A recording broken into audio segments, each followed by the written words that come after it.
Hello, beautiful peasants. Welcome in. I got another lovely stream planned for y'all today. All right, let y'all kind of settle in here for a second, and then we'll go through just like our general housekeeping, and I always have a list of notes to get through right in the beginning here. In the meantime, enjoy all the adorable Tavern pets. We have been on quite a roll recently. You guys have been very generous. Thank you for all the donations and all the cute little dudes we now have into existence here. Hope you guys have been doing good. Hello, Yoni.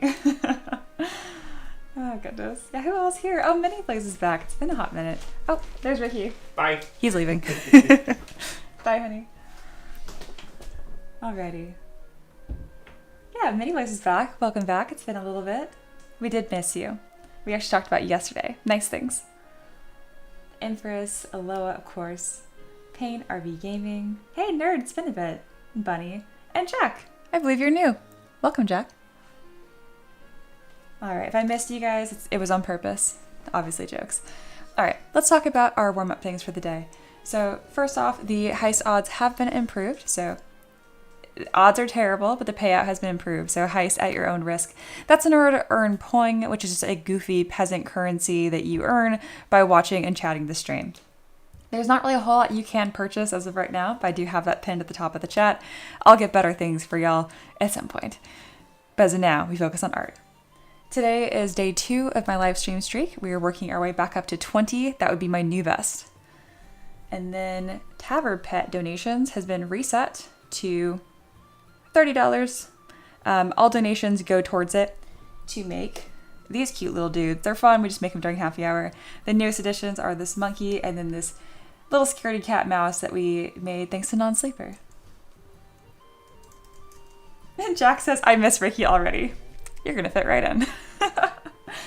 Amazing. Mini Boy says, hey, playing is not goofy. It's pretty silly.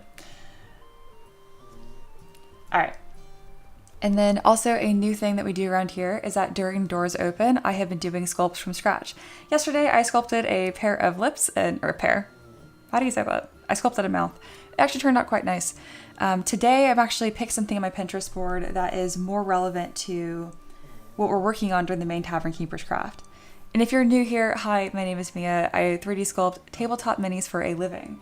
And yes, everything that I make is 3D printed. Of course, you can print them as tall as you want. This is Thor that I made a couple months ago. But I also print things at proper 28mm scale. I just don't like painting minis, so I usually print them really big whenever I'm going to paint them myself. But I'm mostly a liar, I don't paint anything. But I am more likely to paint this. Anyhow. Alrighty. You do take your point very seriously. This is true. Alrighty. So the main Tavern Keeper's Craft is a request on Patreon. That's how all this works. So pretty much, I have a Patreon, people support me, and every month, legendary patrons can submit a request. And I just go through the board in order, unless someone pays for a priority ticket, and that shoots them to the top. Anyway, so I have done over 100 requests now, and my goal is to get up to 200 this year. We'll see, we're well on our way. It's a really good time though, and then whoever... Oh, thank you so much, RV. I'll keep you busy in happy hour, Mia. Start my next project. I'm really excited. That's super generous. Thank you, thank you. That's very sweet. That guy caught me off guard. Thank you so much, RV. And yeah, so during happy hours when I review my students' work. So we got all kinds of cool stuff planned today. And I almost forgot. Thank you so much, Mini Blaze, for pinging that. I share a free STL every single day for those that 3D print. Or if you just want to put it in Blender, rig it up, make it dance, I don't know. Here's my Patreon. You can join for free. Big button at the top. Of course, there's things for purchase because this is my full-time job. Scroll down just a touch. Oh, this is my most recent release, just by the way. Scroll down just a touch, and right here is the free model. Here we go. It's a chair today, which, you know, at a glance, not super exciting compared to monsters and creatures, but you know what? If you're a DM, I know you're going to love this chair. So here are the free files right here. I always share a pre-supported, so you can throw it on your resin printer, get printing, and you're good to go. Beautiful. Anything else? There's always so many little notes to go through. Again, thank you so much, RB. Zach is here. Hi, welcome. I think that you're new. I feel like I recognize hide stands out. Either way, welcome in.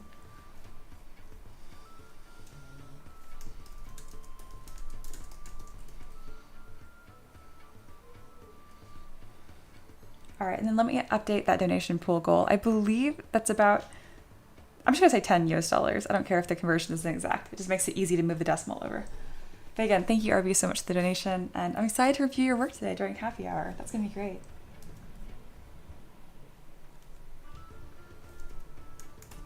And we're a third of the way to a new cute little Tavern pet that we can also squeeze in during happy hour. So boom, we're a third of the way already. Thank you so much.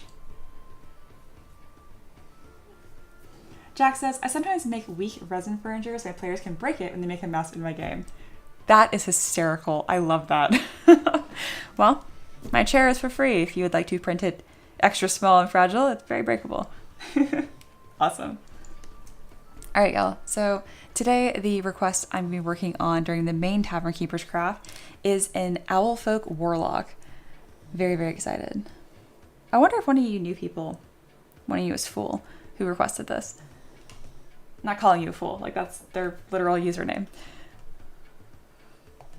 Alrighty.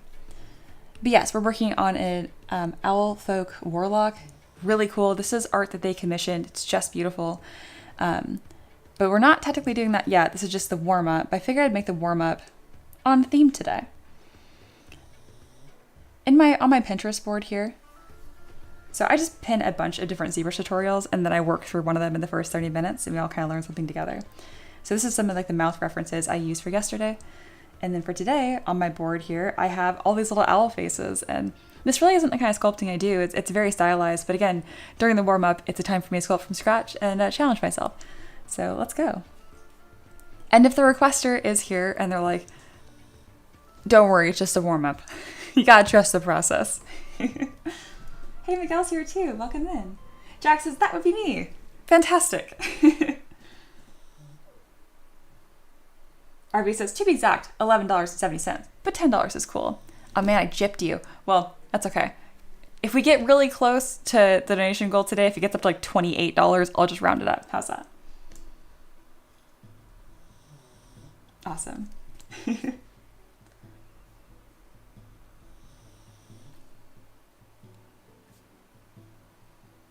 All right, I think I'm gonna get started here in sculpting. If you guys need me for anything, just type M3DM in the chat and then it will highlight it nicely so I can actually see it. And if I still miss your comment or question, just repeat yourself because I do want to get back to you. Just Lingle's quoting me already. Oh, what did I say? Mia, quote, I'm not calling you guys a fool. Their name is Fool. Also Mia, points to the camera at all of us. I don't know if you pick up on that. Every here. Hello, welcome in. All right, let's go get to sculpting these cute little owls. So the request today is actually kind of a combination of this top owl and this bottom one. Again, this isn't really a style I sculpted, but I thought it'd be a fun warm up. The first thing I'm gonna do is set up my lighting scene just so it doesn't look so terribly flat. I'm gonna change my matte cap to skin shade, so I'm holding spacebar, clicking on my matte cap, and then moving it on down to skin shade. I like using these materials down here, standard, because I can choose my own lighting setup. These top ones up here, it's like all baked in. All right, so like having a light off to the side, and then another bounce light that's a bit warmer. And then of course, ambient occlusion and preview shadows, I just bump it up a touch. All right. RV says, Mia, no worries, you're doing really great for the community and us peasants. Love to hear it. Minnie says, I like the middle top. Looks aristocratic and determined.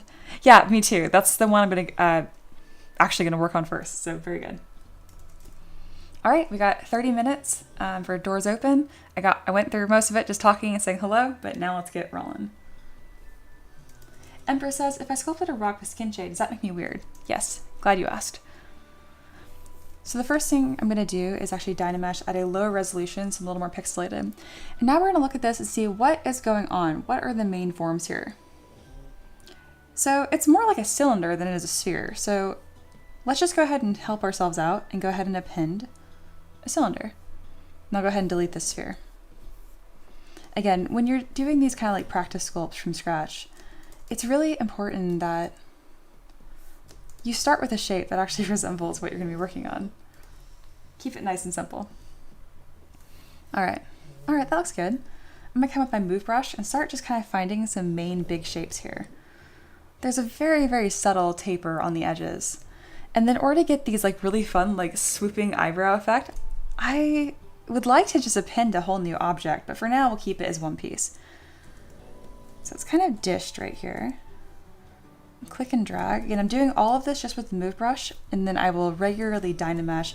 Whenever, see like how the polys are all stretched right here? That's no good, you don't want that. Re-Dynamesh, and now it's nice and even again.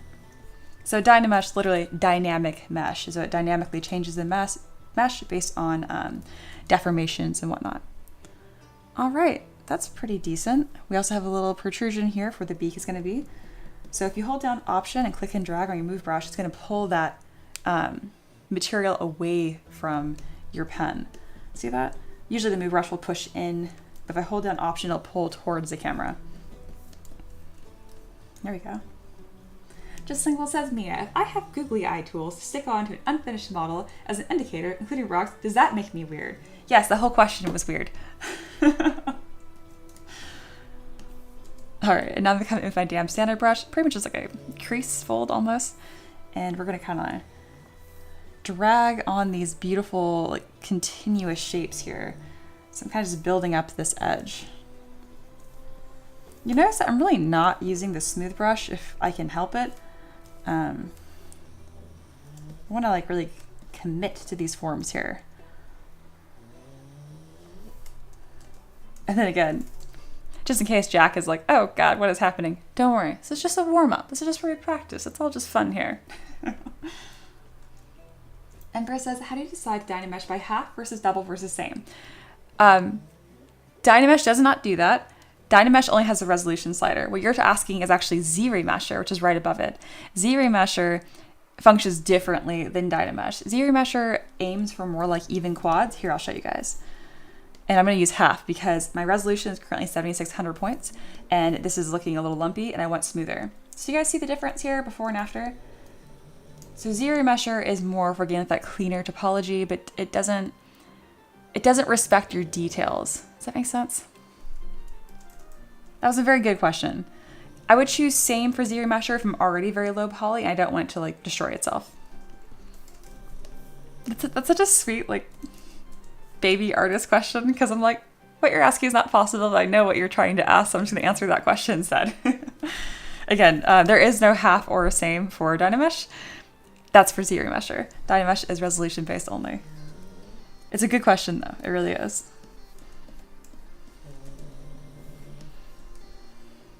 Empress is part of my mentorship program, so she'll be asking a lot of really good questions throughout the stream, I'm sure. During happy hour is when I really focus on questions, but I can usually squeeze them in during the stream as well. All right, so I'm making this bit of a concavity here, and I'm gonna create the beak. I'm just gonna use a curve tube. Bam, really nice and simple. And then Dynamesh, and we're gonna shape this up too.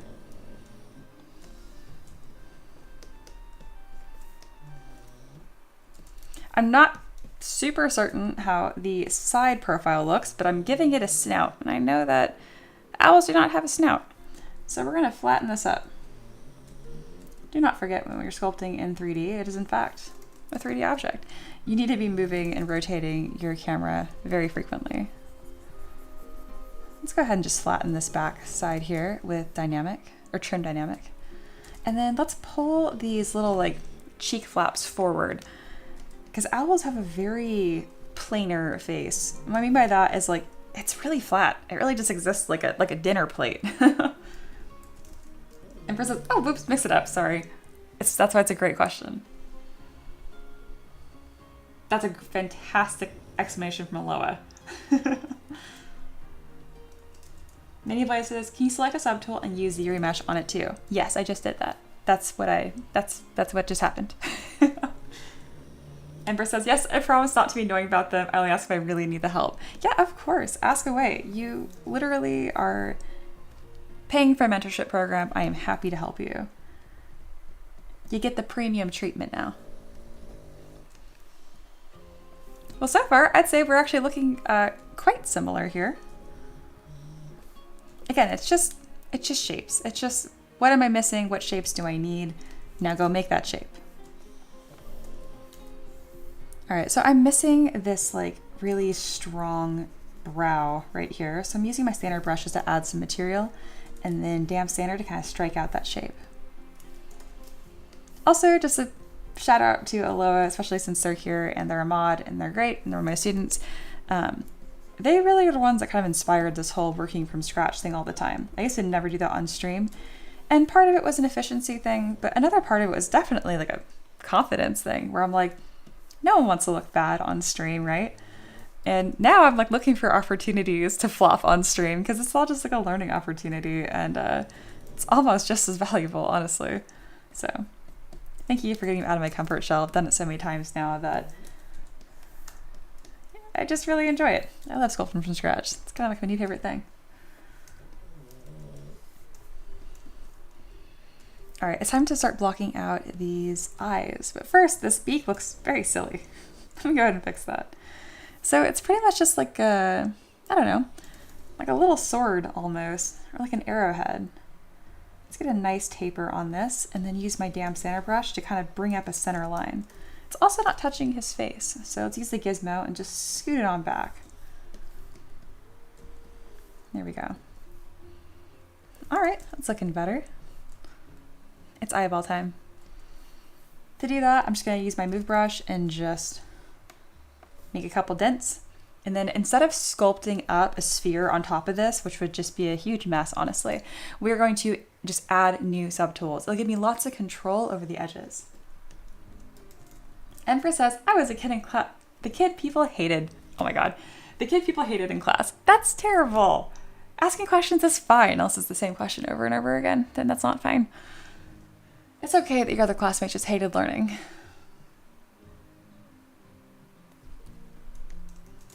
Mini Boy says, looks good. Oh, we need an owl Tavern pet now. Maybe we do. We're already a third of the way there today. We'll see.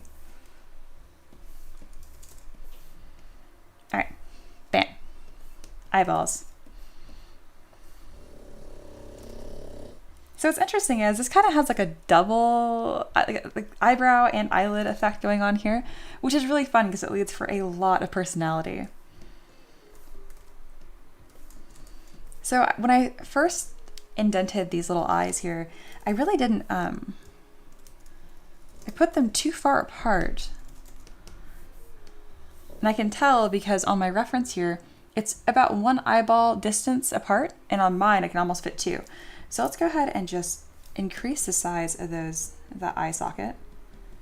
Notice that I'm reshaping the eye socket instead of just moving the eye over, because there's some subtleties and like some secondary forms that are being built up here. And you never do stuff out of order. You always get your primary forms and then build upon that. That's why there's no details on this. We're not ready for details. We're nowhere near ready for details.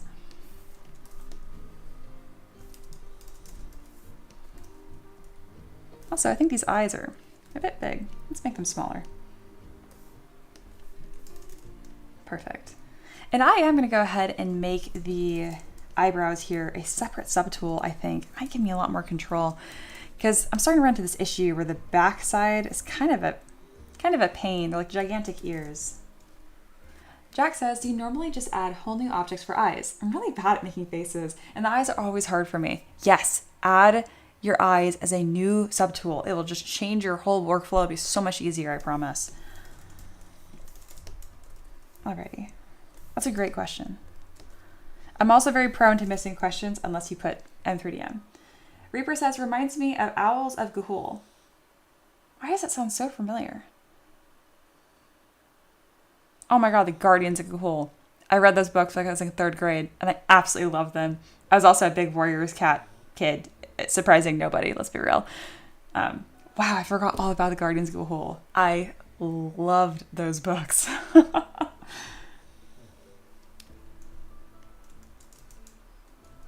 Minnie Boy says, for the new folks, that rumbling you hear in the background over your headset speakers is Maverick. He snores as she streams. Yes, also, the floor is a huge mess. He found his toy box, that's this, And then, yeah, the pile here, the blanket pile, that is a dog.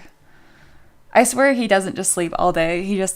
He can't miss his late morning nap, which is during my stream. It's very important.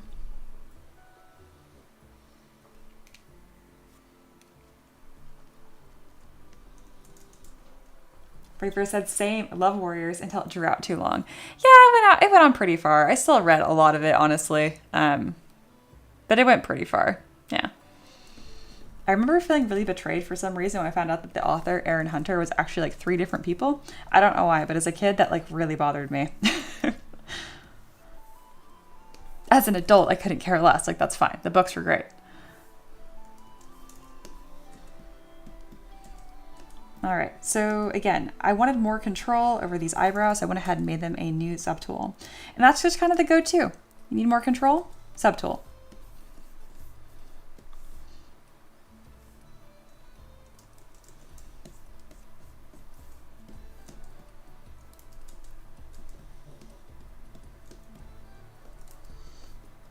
There we go. And I'm gonna go try something where I just like round this shape down. It's gonna be kind of tricky for me to see how I consolidate these shapes here, but I would rather this be simplified. We're gonna just make a nice flat plane right here. There we go. And then use my move brush to kind of, there we go. I am gonna make these much thicker though, for 3D printing reasons, but also just for the model to make look nice from all angles.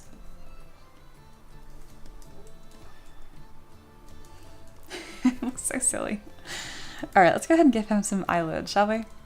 To do that, we're going to duplicate this eyeball and then use mask pen.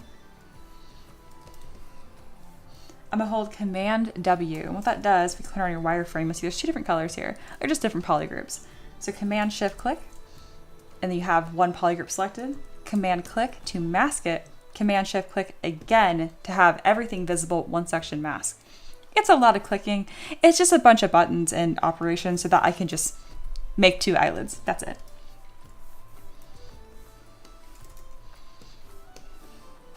All right, I'm at ZBrush, so that's nice and clean. We're gonna do the same thing with the lower, though I'm not even certain if we're gonna need the lower eyelids. None of these have them. Oh, this one does. We'll see. I was hoping we might have time to sculpt this face because it's so sweet, but I don't think we're gonna have time for it today, if that's okay. All right, so now we have eyelids. Obviously, you can't tell because they're touching each other. So let me go ahead and start shaping them with the move brush. He looks so grouchy. I love it.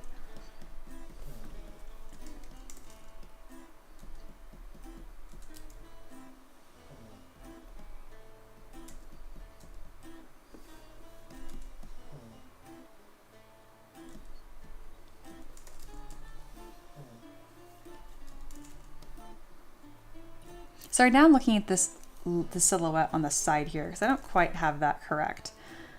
And then the distance as well. So currently, so I'm measuring everything in eyeballs. And remember, Empress always asks, like, how do you know where to put everything? And I just pick something and then I just duplicate it around. So I can see this is an eyeball, and it's about 1 eyeball width from the top of the eyebrow to the bottom of this cheek. But on my reference, it's more, there's 2 that can fit under there. It's 3 eyeballs tall. So that's pretty much just what I do over and over again to double check all my proportions and whatnot. A lot of it is just like looking at it, and that's what they call like improving like your artistic eye. But I like giving a more concrete reason what's actually happening other than it doesn't quite look right. Because when you're new, especially, it's like, what does that mean? Like you don't know what to look for. So I try to give as concrete and followable directions as possible. Even though my streams aren't necessarily meant to be like a tutorial, but I do hope you learn something.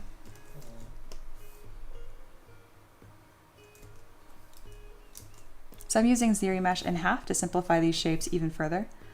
I like things to be as absolutely low poly as possible, and I only add resolution when it's absolutely necessary. I'm gonna use move and back face mask to kind of shape this brow a touch more. All right, we're at the end, it looks like just about. The mug is slid all the way over, and I don't think that's half bad. Owls aren't really something I sculpt very often, especially not quite in this style. But I think we have a cool looking thing here. And then we'll probably actually build off of this for the main character today. Obviously making some improvements and much more detail and resolution to be added. But for now, not half bad.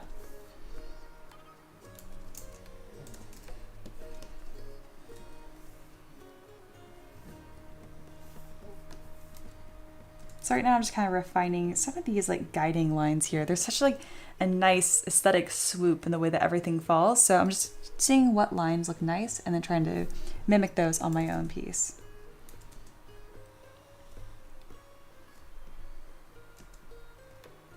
And then always looking at landmarks, like what's the distance between the eye and the eyebrow versus the size, all that kind of stuff.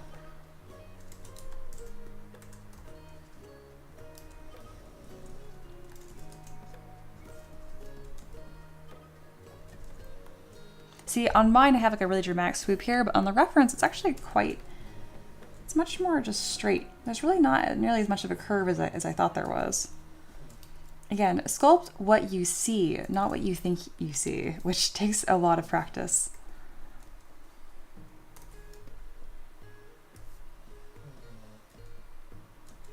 There we go. Abel says, just made it in. Hey, welcome back. Watching me work is my new favorite lunch event. I'm flattered.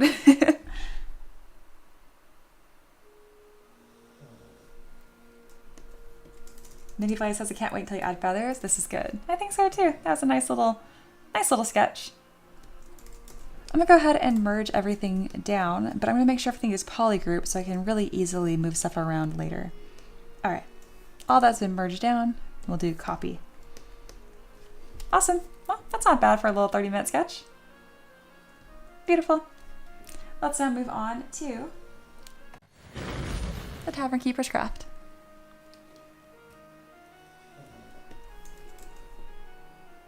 I'm going to keep this just in case I end up wanting to reference it later.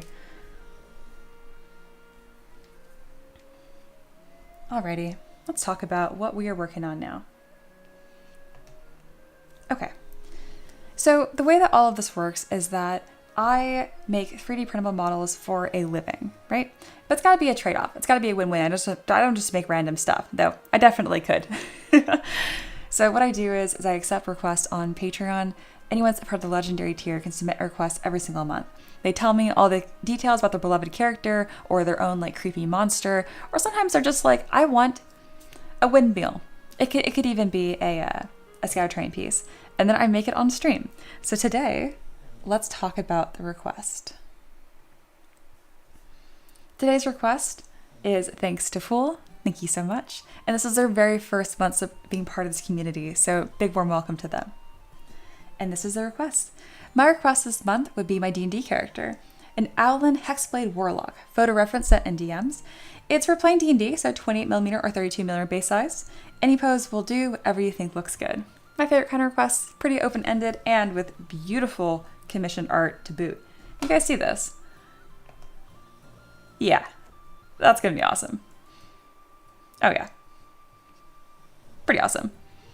So we're definitely gonna work on the face quite a lot to actually match the style of their reference. Everything I sculpt looks like it was sculpted by me, you know, at the end of the day. When I say by style, I just mean like primary forms. Like they have kind of like almost like an eyelash secondary eyebrow, which is really fun. And the beak is much larger as well. But yes, let me take a look at these legs really quick. Are these digitigrade or are these straight? I think they're digitigrade. I'm just like saying like, are they like normal, like single knee, or do they have that little like secondary knee section like we did in the Owlfolk? I'll figure that out as I work on it. But I'll primarily be looking at this reference when we sculpt. And then this one's more just for like vibes. That is what we're working on today. If you are interested in making your own request or just getting access to all my 3D printable models, because everything gets released to everyone. So this lovely character, obviously, Fool is going to use it in their D&D campaign, right? And we already know this character type, whatever. But someone else might see this and be like, that's going to be a new big bad evil guy. Or maybe that's part of like the Queen's Royal Guard. So it's kind of cool because whatever request that you make, someone else in my community is probably going to give it a completely different storyline in life. So it's just kind of cool. Alrighty. It is time. Get my windows all resized here. Oh, and if you guys have other like ideas, we don't usually have quite such beautiful commission art to follow, but you're welcome to also share like close-ups of different weapons, of different breastplates. It all seriously helps me make this model the best that it can be. Or if you just have any other creative ideas, some pose ideas, that's pretty wide open. Feel free to share. We have an Owlfolk warlock thread under project references in our Discord. Or if you just want to lurk in our Discord, you're very welcome. We are lurker friendly. Alrighty. I got that reference up. Let's get started. Empress says, I don't like how the owl's looking at me. It doesn't like you either. Alrighty. So I'm gonna hit copy tool and then we're gonna open my beginning ZPR. And this is where all of my projects kind of take shape. This is where I take all of my assets that I've made over the years for other characters so I can quickly reference them. And pretty much the first stage here is just kit bashing. So obviously this isn't gonna be very helpful for us because we're working on an owl. I don't know if I have a bird mesh base. Let's see if I do. Let's go to load tool and let's do some body shopping. Master tools, Z bodies, animal humanoids. I got a wolf, rat, rhino. I have a dodo bird. Oh, that's right. Rafiki humblebrag. That was a fun one. It's a dodo bird, bird folk with a giant like upright base. That was a fun one. Okay, I do. I have a bird folk base mesh right here. You know, that's actually somewhat similar to the body here, which is great, especially those legs.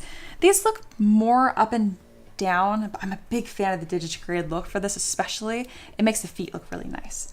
So we're gonna go with this, and this will be our base for creating this wonderful character. So I can go ahead and delete these humans.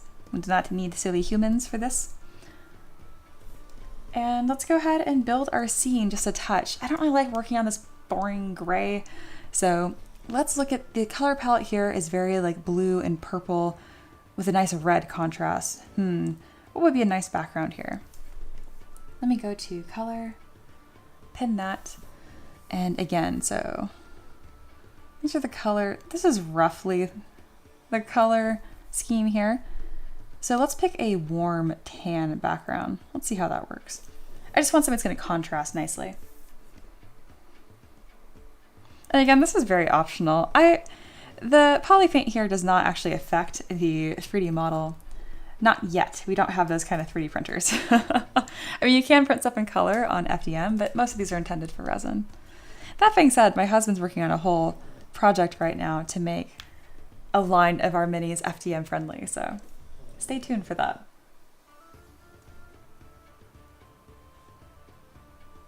Empress says, I've always been confused about this whole like kit bashing process. Oh, tell me what's confusing. I would love to explain better. Because sometimes for me, like I've been doing the same process, or not same process, but it's not confusing to me because I'm the one who's doing it. So definitely ask, though. I want to make sure that it makes sense to you.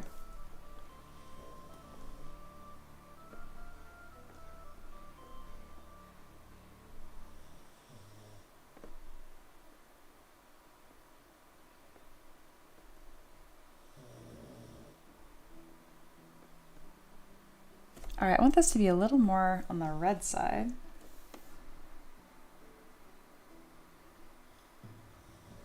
But still subtle. We don't need like a crazy color in the background, just something that'll contrast nicely. Alrighty. There we go. This is the very beginning of our scene here. We're gonna go ahead and make a little stamp here. I feel like I need to give him like little modesty shorts. I know nothing is showing, but sometimes YouTube gets sensitive. to make some quick little modesty shorts, we're simply going to mask that section and then extract at 0 thickness. There we go. And then just inflate. There we go. He now has shorts. All right, let's go ahead and put a stamp of him up here.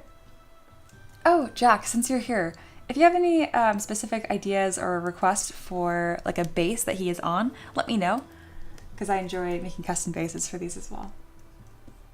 Jack says, I need to get a new resin printer. I spent a ton getting a PS1 for FDM in November. It's so nice. I need to get a much better resin one though. I still got a Gen 1 Lego Mars. Whew, that's way back. Yeah, I had my Gen 1 Anycubic Photon until last year and moved across the country. Then I eventually got rid of it. I'm a huge fan of anything new from Lego. Lego's been great. That's what I currently use is the Saturn S. Ember says, when you open the body shop, does it open its own project? Or does it open into the empty project you start picking from folders? Oh my goodness. That's such a good question. And I can tell this is super confusing to you. So I'm going to say this, I'm going to go through this really slow. Okay. There is a structure hierarchy to ZBrush. A ZPR is a ZBrush project. ZBrush projects hold tools, and tools hold subtools. So that's the umbrella. We are currently in a ZBrush project. These are the tools within it. I have a tool full of heads and hair. I have another one full of legs and pants, and one full of shirts. Within this tool are my subtools, which are the individual shirts. Does that make sense? So there's a ZBrush project file with lots of tools in it. And then the subtools make up the tool. It's like an umbrella. The ZBrush project has tools, has subtools. I hope that helps. Yeah, P1S. That's from Bamboo, right? All right, so we're beginning this early kit bash stage. And I pretty much just look at my reference over here. And I see if I have any pieces that would play nicely.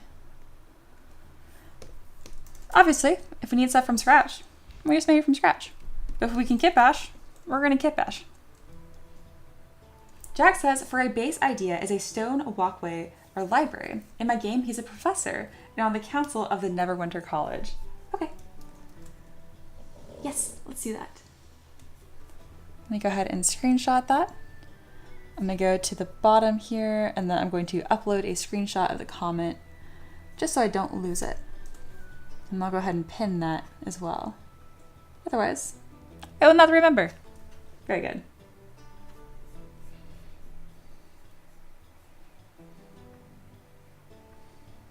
Beautiful. All right, let's keep on going. So I'm going to go from like the top to bottom here. Oh, I also need to paste the owl head we made.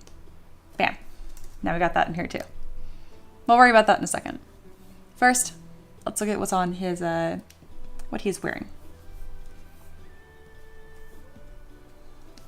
So I don't think I need anything headgear related other than maybe perhaps this collar. I have the collar somewhere. I always forget where I put the collar, whether I put it with my headgear or whether I put it with my shirts, because it's in that threshold. Ah, it is right here. So yes, this is the kit bashing stage. Now I'm taking subtools and moving them to other tools. You can't move a tool into a tool. That doesn't make sense. That's toolception. But you can move a subtool from a tool into a new tool. All right, we got a collar, which obviously this will all be shaped to fit this character. This is just the early kit bashing stage. Is there anything else that would be nice?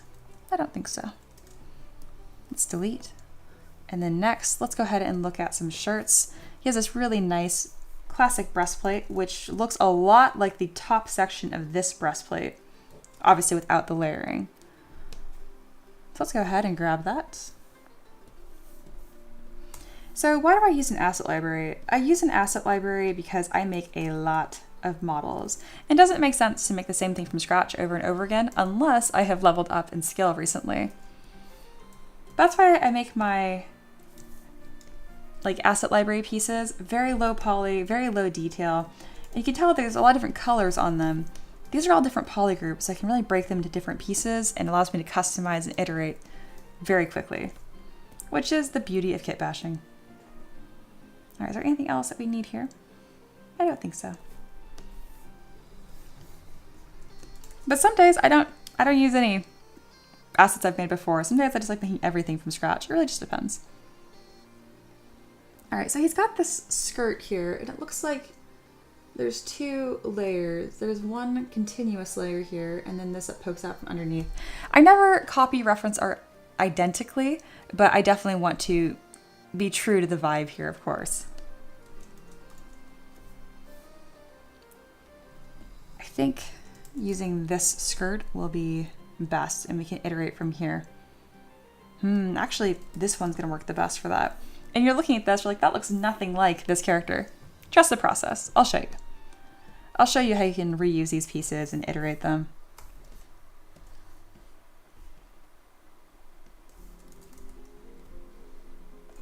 There we go. He does not need shoes, which I love because I hate shoes. Every shoe here, I don't make brand new shoes very often. If I can help it, I don't. Not a shoe fan. Everything else, big fan. Don't like sculpting shoes. All right, let's go ahead and bring in this owl head that we kind of blocked out during our warm-up. Obviously needs a lot of work still, but it's a good start. So for my style, these eyes are definitely too cartoonish, but again, they're done during the warm-up, which is kind of the, it's kind of the point. I might actually end up being able to use this beak, because it does look more similar to the beak that's already on the character. Yeah, that looks really nice and high res too. Okay, I like it. And then the head underneath, we'll go ahead and just hide for right now, because I predict I'm gonna have a bit of a hard time with the proportions here. What is this? Eyeballs. We don't need those. All right, I say he's about done. What do you think, Jack? You like him? Thanks so much. Come again.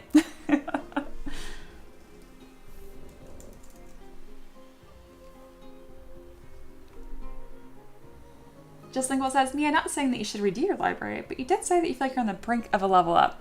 That's true, but even if I level up, it's not going to change what a skirt looks like. You know what I mean? Like, the basic shapes here are not going to change. So you'll see me redo assets like on things that are a bit more complex, like shoes, for example, which I hate, or more elaborate pieces like belts and pouches and that kind of stuff. That is a good point, though. All right, we don't need these. We are going to keep both of these layers, though.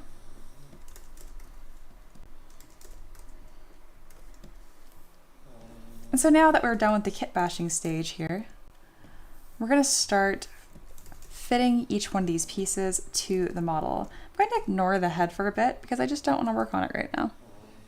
No real reason other than that. I'm gonna click on double so that way it doesn't look like it's a hollow mesh, and it'll kind of help me creating my silhouetting and whatnot. It doesn't look like the tail is actually going to be visible on any part of this character once after the cape and all these different layers, so I'm actually just going to remove the tail feathers here.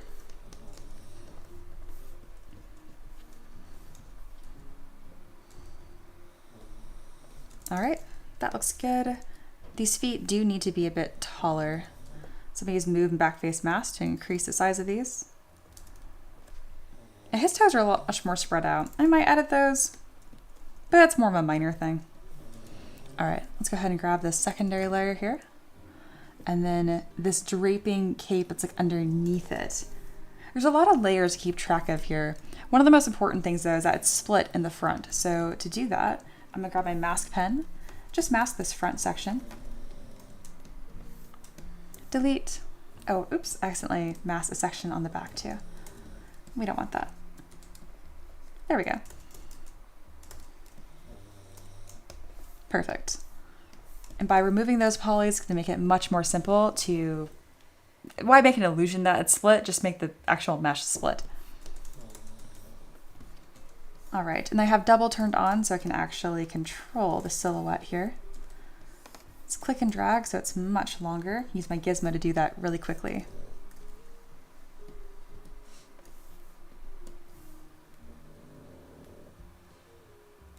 Just Single says, yeah, I feel like you also made a lot of new assets over the last month. I really did. It's been nice. It's been a really wonderful year creatively. I feel very lucky that, you know, I get to work as an artist and I work hard, which means that I improve quickly because I do it every day. But honestly, if you're not like working with intention, you won't improve. You will just stay the same. I hear all the time like practice makes perfect, but really practice makes consistent.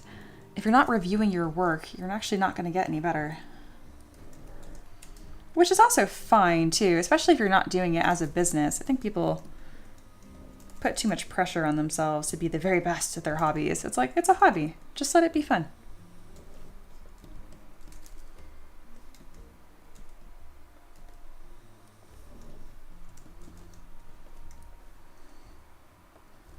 I don't like how it's kind of scooping under his butt. Let's go ahead and make it a bit longer here. And then we're also going to smooth the edge. I have a really nasty triangle here. So let's do zero mesh and same. See if it'll give me a nice edge loop. Ah, much better. Before, after. So I do stuff for 3D printing. So the topology doesn't technically matter, but I do find it is nicer to work with clean topology. So what does that mean? I don't want like a bunch of holes in my mesh. I don't want a bunch of triangles, that kind of stuff. I like it nice, low poly. Just makes it easier to work on. When you're new to ZBrush though, don't even worry about topology. Just focus on refining your own like artistic eye and seeing what things actually look like. That will take up most of your time in the beginning. All right, we got a couple shapes drafted off here. Looks good. Let's go ahead and draft the belt. So it's kind of weird. I'm working the model bottom up today, which I don't normally do. To create a belt, I'm going to use curve strap snap. Click and drag.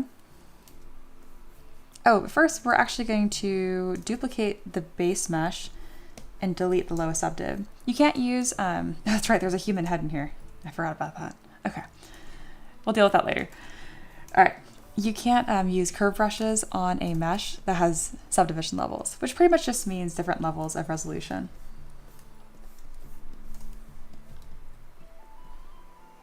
All right, there is our belt, nice and simple. I clicked mirror and weld to make sure it's nice and symmetrical.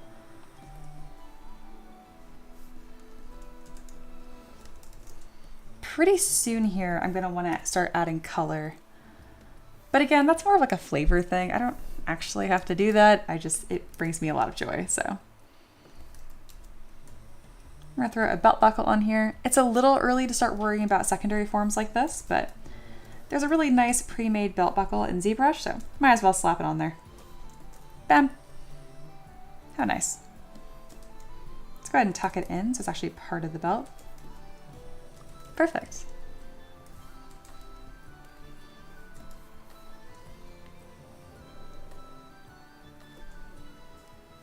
Empress says, I'm not worried about retopo yet, but I oddly look forward to it. It's not something that I really teach, just to let you know. If you want to like manually retopo your whole model for like rigging, I can point you in the right direction though. Oh my gosh, we have over 20 people here. I didn't even notice. Hello, welcome everybody. I was like super in the zone. If you guys have any questions, please let me know. Reaper says, you never will look. That's so accurate. You will never look forward to retopoing a model again. In the beginning, it feels exciting, but that will be short-lived. Again, it's also, if your goal is really for 3D printing, you really just don't need to. If it's for making like game assets, then yes, you need to. All right, we're gonna taper the belt just a touch. No, we're not. We are not going to worry about secondary shapes right now, she says as she works on secondary shapes. I can't help it. I can this is just an easy piece I can just get done. Bad Mia. Alrighty, let's keep on working. All right, we're gonna hide the collar for right now, and we're also going to hide the head entirely and work on it with a human with a beak. Don't worry about it. Don't worry about it. There's the breastplate. We just need the top section here. I can't tell if he's wearing a shirt or if he's just like Bear feather body. Oh, it's chainmail. I see. Ah, ooh, I can really zoom in. Oh, look at this high quality art. Yes, it is chainmail. Okay, we can do that. All right, so I have a bunch of different pieces here. I obviously don't need them. So I'll hold Command Shift click and then delete hidden.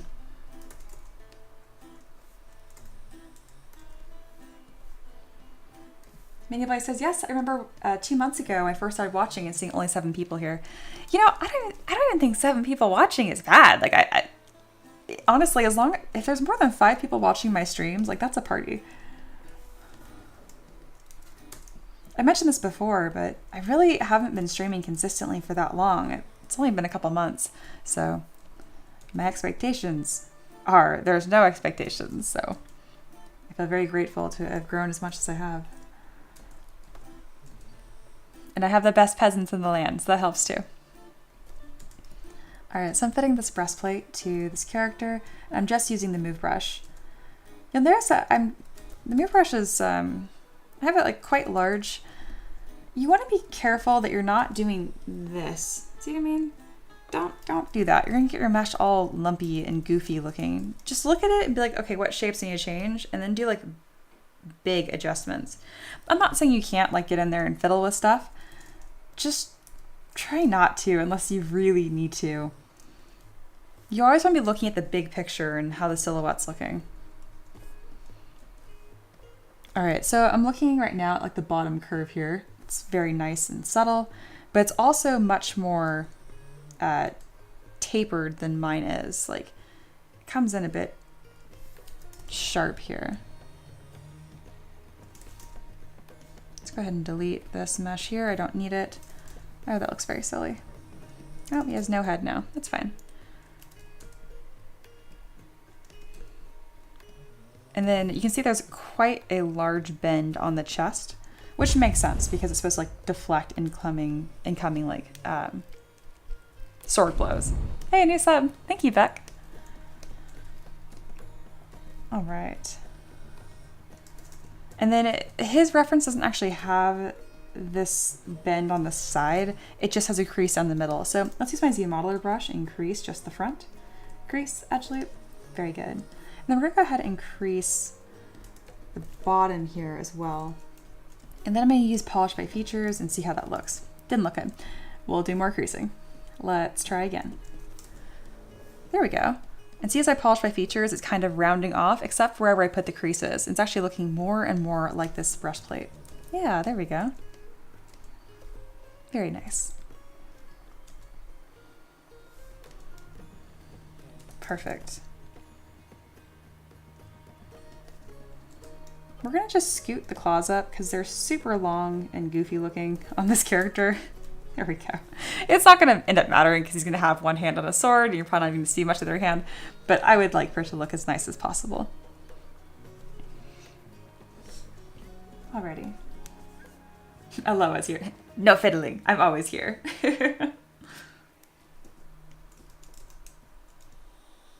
And Maybelline says, yeah, it's not bad at all. I figured even just one person watching is good. Yeah, I thought I'd have a lot more of that where I would just be streaming me, myself, and I, but this has been delightful.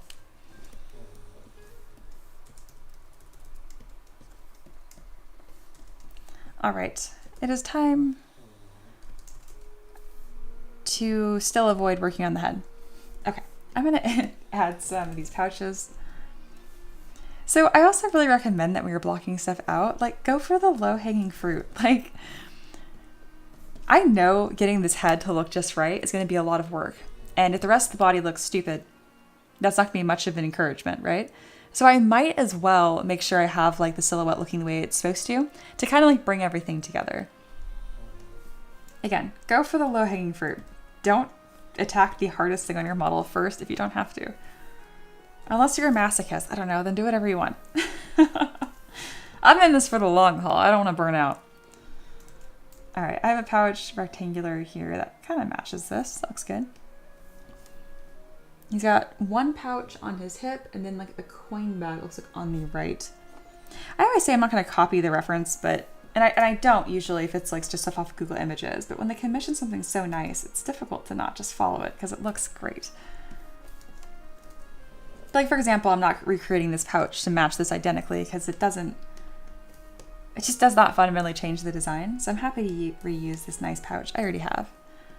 I'm gonna make it a bit thinner. There we go. Looking good.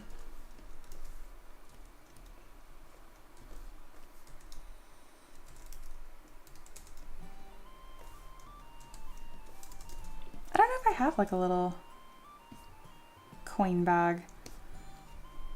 I can use one of these little rounder pouches though. I think that would look quite nice. And then I know it's not on here currently, but I mean, he's a warlock. I feel like he needs a book. He's got to have like a tome on his head. He's a warlock. So let's do this. I mean, warlocks don't need books. I mean, wizards do. Warlocks are given their power. I guess he doesn't need one, but I don't know. To me, warlocks and wizards, I give them books. I give them big, scary looking tomes. And that's just that. Especially because he's a professor. I have this really nice book here with a couple belts on it. And I think it's just gonna look really nice. I think it might look best if it was flipped on the other hip, but for now, let's just throw it on here. Yeah, I like it. Hey, Jared's here. Welcome back. Happy Friday. Minnie says, Mia, learning. So we want to block it all out, then concentrate on areas that are easier to do before the more difficult. You got a cool looking book. Yeah, thank you. And yes, you were correct. When you're blocking stuff out, you're looking for the main shapes, you know? So if you know that something's being like a bit more challenging, like fitting a bird head onto like a human body, maybe don't do that first. Obviously, you can't leave the block out stage until that is done. But yes.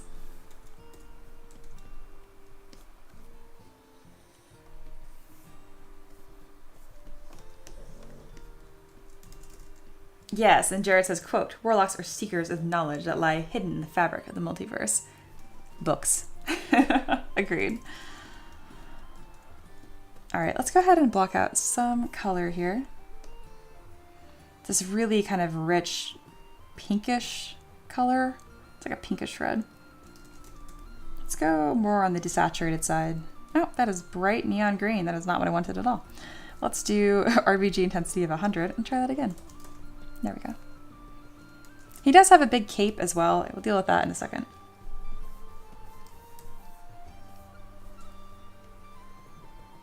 Let's go with a deeper blue. Yeah, that's fine. And a nice light color here. Something dark for the toes.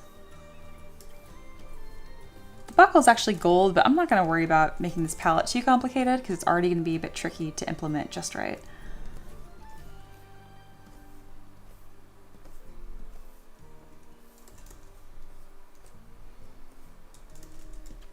There we go. Mine's a bit more desaturated because I like to get something nice and simple, and then I'll come through with drag rectangle and add in some like gradients. Big fan of gradients. And that'll get me like that more purpley tone here. Again, none of this technically matters. It's not going to affect the 3D print, but I like doing it.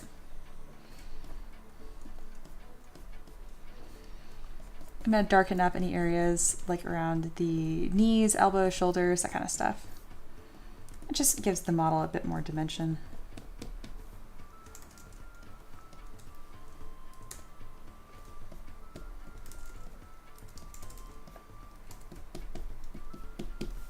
There we go.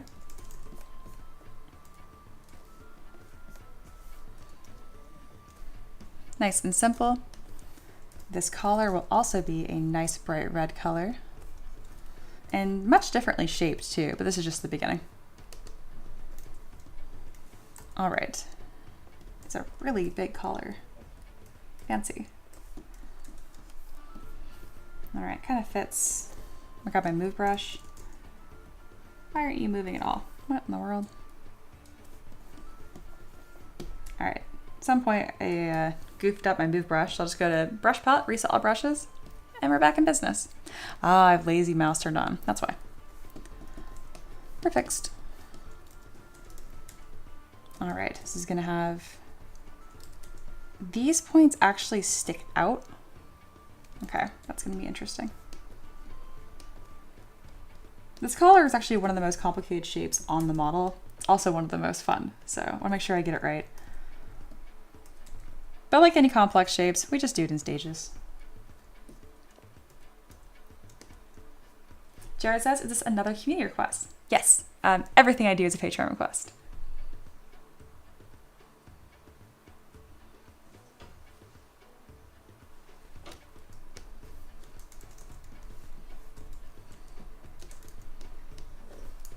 I'm gonna go ahead and add just a little bit of fabric folds on this just because, I don't know, seems like that time. I promise I'll give him a head. Like, it's going to happen. There we go. I just think the silhouette really needed this. Now I feel very lucky. Last year I started, last May actually, so year to date, I tried this new focus of just doing Patreon requests, and I was just hoping it'd be financially viable, and it has been. I'm really glad, and that's all I do now, and it's my favorite thing. It's pretty awesome.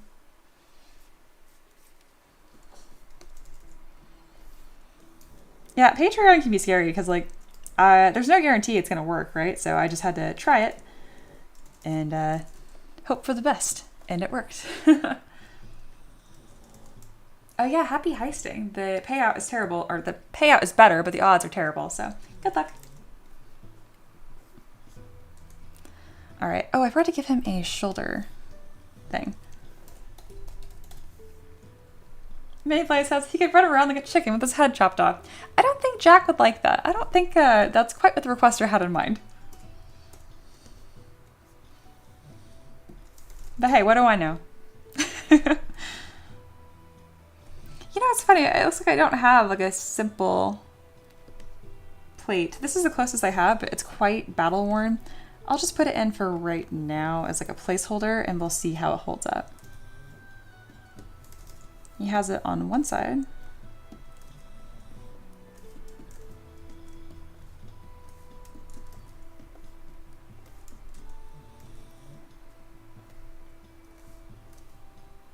Oh, I forgot that he has these really nice metal bracers too, which I do have a shape like that, I believe. Yes, this is actually quite close. And again, if I ever need to make something that's not my ass library, that's totally fine. But today is one of those days where I'm like, aha, I actually have a lot of pieces that complement this really well.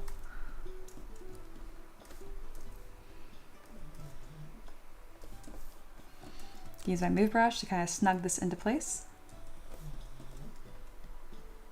You know, it's funny, a lot of like my asset library and why I started doing that was because of my work with Titancraft. It has paid off immensely, needless to say. I actually used to use the exact same base meshes that I would make assets in Titancraft for. Obviously it doesn't fit my current bodies, but I use that exact same technique in everything in the very beginning. I don't need to do it anymore because I've gotten better with just refitting things as needed. But it was cool to work with y'all. Anyone's kind of lost right now, Titancraft is really cool. Essentially, you're able to customize your own characters, monsters. It's pretty much just a very slick version of what you guys just saw me do with hundreds and hundreds of options and races and poses, and it's really, really awesome. You should look it up. But Jared works there. And by works there, I mean like owns it. Him and Andrew.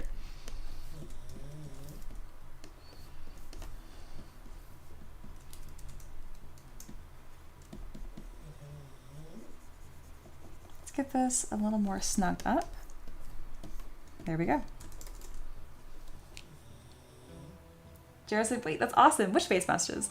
You know, like I always did it in green, but like it kind of looked like this, like the shirt template and like the just templates. Like I never reused any assets I made for you guys because that would be wrong. But just the like template shape, I use that same technique to first create my asset library. Emperor says, oh wow. They're really cool. I worked for them for the better part of a year, and like 3 years ago.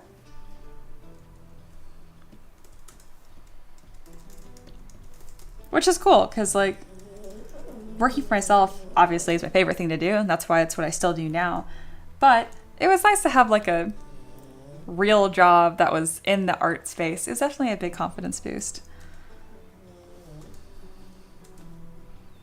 It's a time that I look back on very, very fondly. We did like meetings every morning and stuff, and it's just wild. Like I was like, oh, it's like I'm going to work.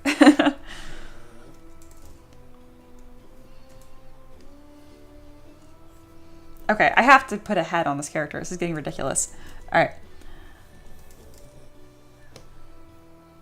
We're gonna keep this goofy base mesh as a reference for later because I think it's gonna be tricky to get this sized up correctly. All right. Again, the head needs to be quite small to suit this character and the proportions. Ooh, the eyes are actually a really cool red. I didn't realize that. Let's go ahead and block that out, and then we're actually going to do a little bit of paint right here,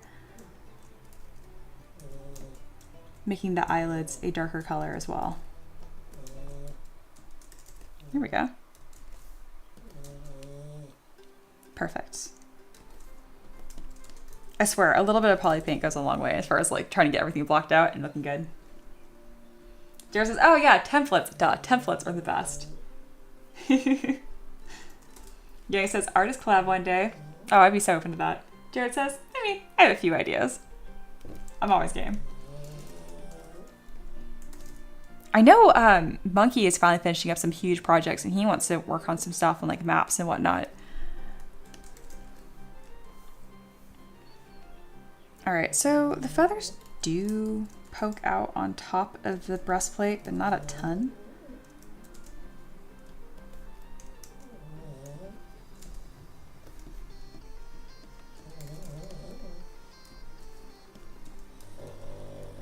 All right, I'm really trying to make this look good. And it's not that the character concept isn't cool, it's just that getting these proportions to make sense is really tricky. I also just need to resculpt the head a bit and stylize anyway. Yeah, it's time to just do that, isn't it? Oh yeah, it's time. All right, we're going to make these a separate piece and we're going to actually work on the face of this character. Let's do a nice big zoom in. There we go. I'm gonna go ahead and get some of the poly paint in there too. It's gonna kind of help keep my proportions going. Because it actually has like really nicely blocked out colors on the face. It's gonna help me like identify the shapes and make them correct.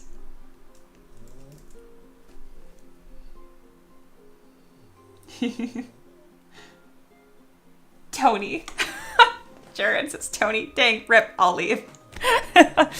Peasant war. That's okay. Yoni has been blessed with a new name. Tony. It's like alternate ego. Evil Yoni. Ian says, under their feathers, they have goosenecks. I guess that makes sense. I didn't think about that. Like a funny little tiny neck. Just single talking to Jared, we actually have a mutual acquaintance because Arizona is a small world. That's awesome. Yeah, my grandparents. Oh, so you guys were here when my grandma became a member of the channel and stuff. That grandma, she lives in the same city, or did, unless you moved, as Jared.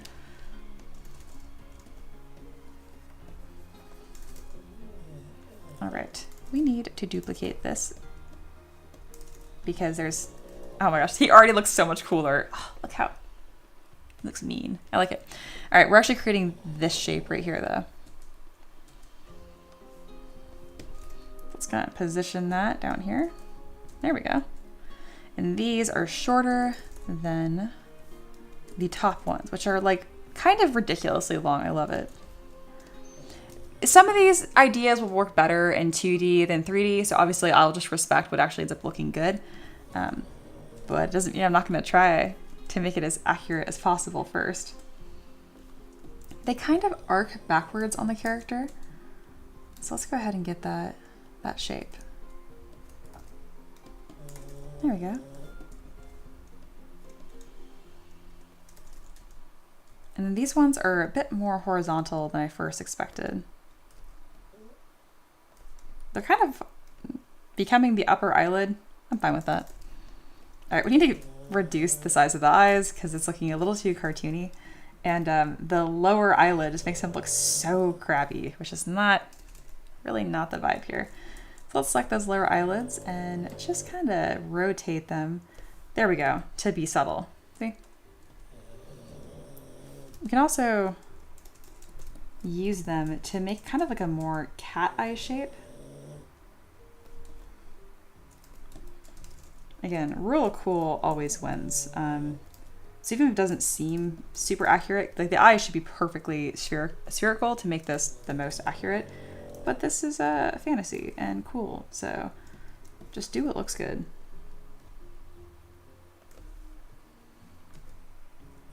All right, you can kind of see this wedge shape here they have for that upper eyelid, which again is more of like a 2D art thing, but it's cool. So if I can mimic it in 3D, yeah, see how cool that looks? Yeah. I'm also losing some definition in the head by making this neck so blobby. So let's go ahead and kind of separate the head from the neck a bit better here. I'm actually gonna go ahead and mask this, make it its own polygroup. Sweet. So now I can work on that independently without screwing up the head. There we go.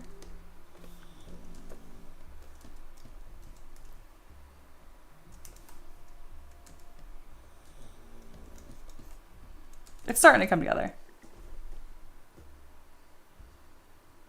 Bunny says, it looked a bit like a Mothman when we curve those feathers backwards. There's definitely some like style and shape similarities between moths and owls. Absolutely.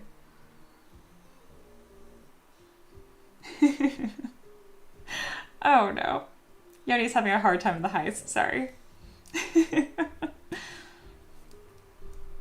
The odds are not awning. No, they're abysmal today. I made them extra terrible, but I increased the payout to... It's not 100% payout, but it's getting close.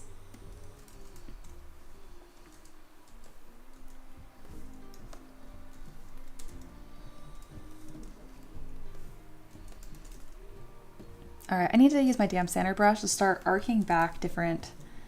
It kind of has like a slick back hairstyle almost going on with these feathers, which is really fun. So I want to mimic that here in 3D by using the damn sander brush.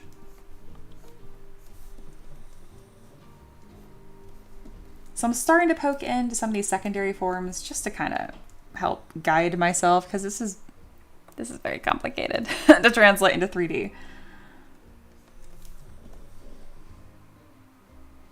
We're going to start wrapping up the edge here to kind of give the illusion of feathers too.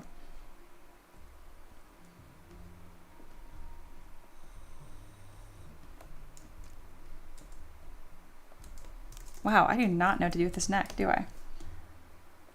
Okay, when in doubt, it just needs to be straight down. Yeah, there we go. That's better. Let's add some texture. I know I can do this. It's just challenging. It's a really cool model. I want to make sure I do it, you know, justice.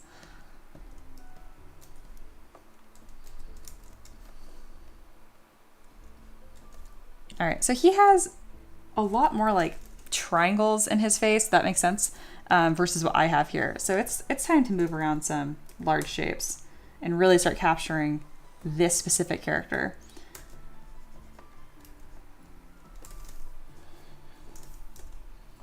All right, it's cooking time.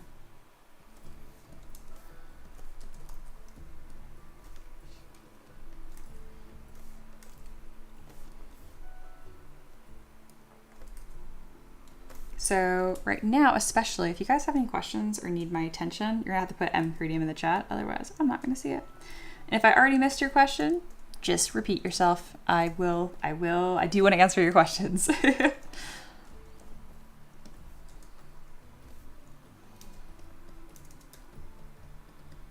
All right, got more of a triangle shape going on here. I'm just doing everything in reference to the eyes. All comes back to the eyes to figure out how everything shapes together.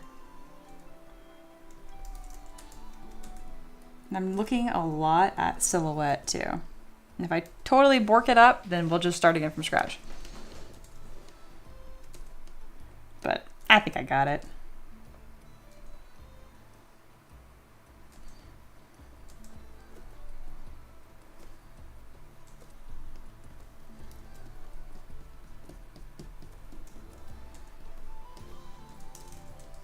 if you're one of my students watching, I would encourage you not to construct this in the same way I just did, where I'm kind of like mixing together my primary and secondary stage form, where I'm like introducing feathers without getting the main shape completely nailed down.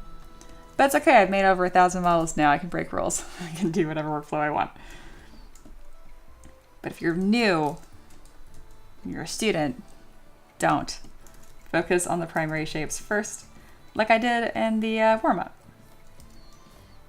I don't often say, do as I say, not as I do. But when I do, I make sure to point it out.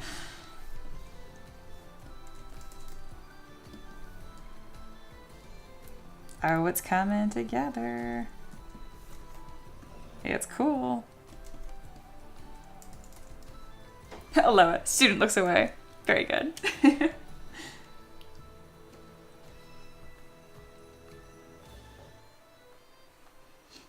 Jared says, but I have low-key been looking at some places near your neck of the woods, Mia. You should. It's beautiful out here. I live in East Tennessee, for those that don't know. Maybelline says, Mia, can we try thinner neck to see if that makes a difference? You are the student. Go be a student. Speaking of, you haven't turned in an assignment in a long, long time, Mini Blaze. Gentle roast. The teacher is cooking. Let her cook.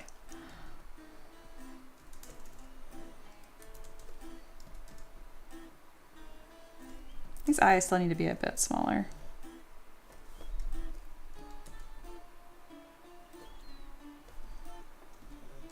His face is like a little too dished. Reminds me of like a pug owl. And to be fair, it will actually be quite flat, but not quite this flat. If I have to adjust the face too much, what I'll do is I'll actually go into Transpose Master, which is the same technique I use when posing. But this didn't really need that many adjustments.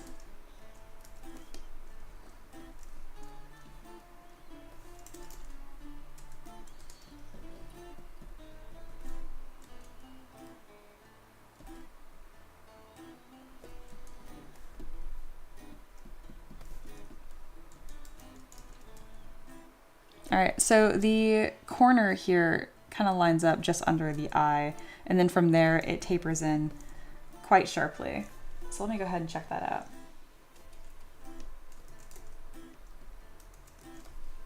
Yanni says, Mia, I might need some of your help to finish some projects. Absolutely, of course. Oh, I'm sorry, Mini Blaze. It says, Mayblaze says, I turned to a snowman. I just started a new lesson and the real world has been stomping on me this week. Yeah, some weeks be like that. Reaper agrees. I felt that, Minnie. If you're being stomped on this week by life, I'm sorry. But have a happy Friday. Maybe get yourself a little treat.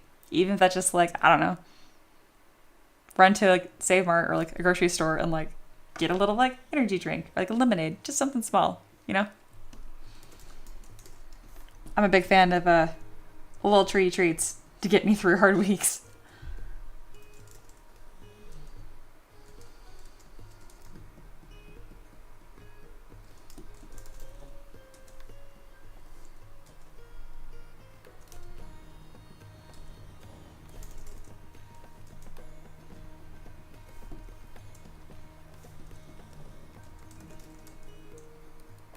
All right, I want this line is really cool and I'm gonna keep that stylistic choice here, but I would like to blend it into this triangle shape that works very, very well in 2D, but it's a little harder for me to translate this into 3D, but I know I can do it.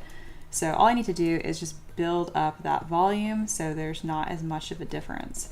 So I'm gonna come in with my curved tube brush, kind of just bulk this up just a little bit. Wow, that looks cursed, doesn't it? Trust the process, don't worry. There we go. There, that way we still have this triangle shape going on here. I'm looking at this. I'm not really sure how that's going to affect from the front view. Let me look.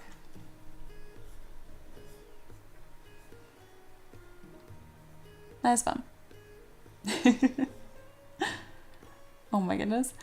Ian has put a little bit of wisdom in the chat here. How owl necks turn so far around.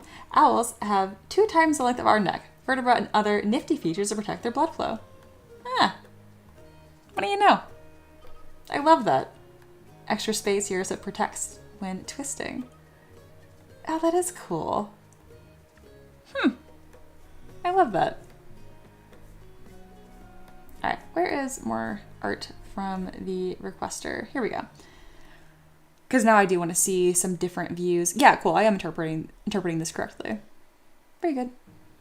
Let's open that in the browser as well. Empress, cursed. What do you mean? It looks... They're the same picture. I don't know what you mean.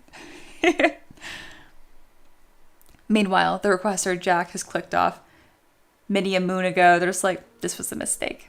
This was a mistake. You have to trust the process. Actually, we haven't had a requester join the chat and like freak out during the embarrassing stage in a while. I kind of miss that. Okay, and this one, their eyes are orange. This one, they're red. I kind of like this one more.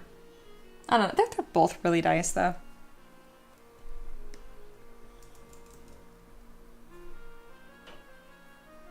Empress says, man, not to jump scare people, but what happened if you turned on perspective?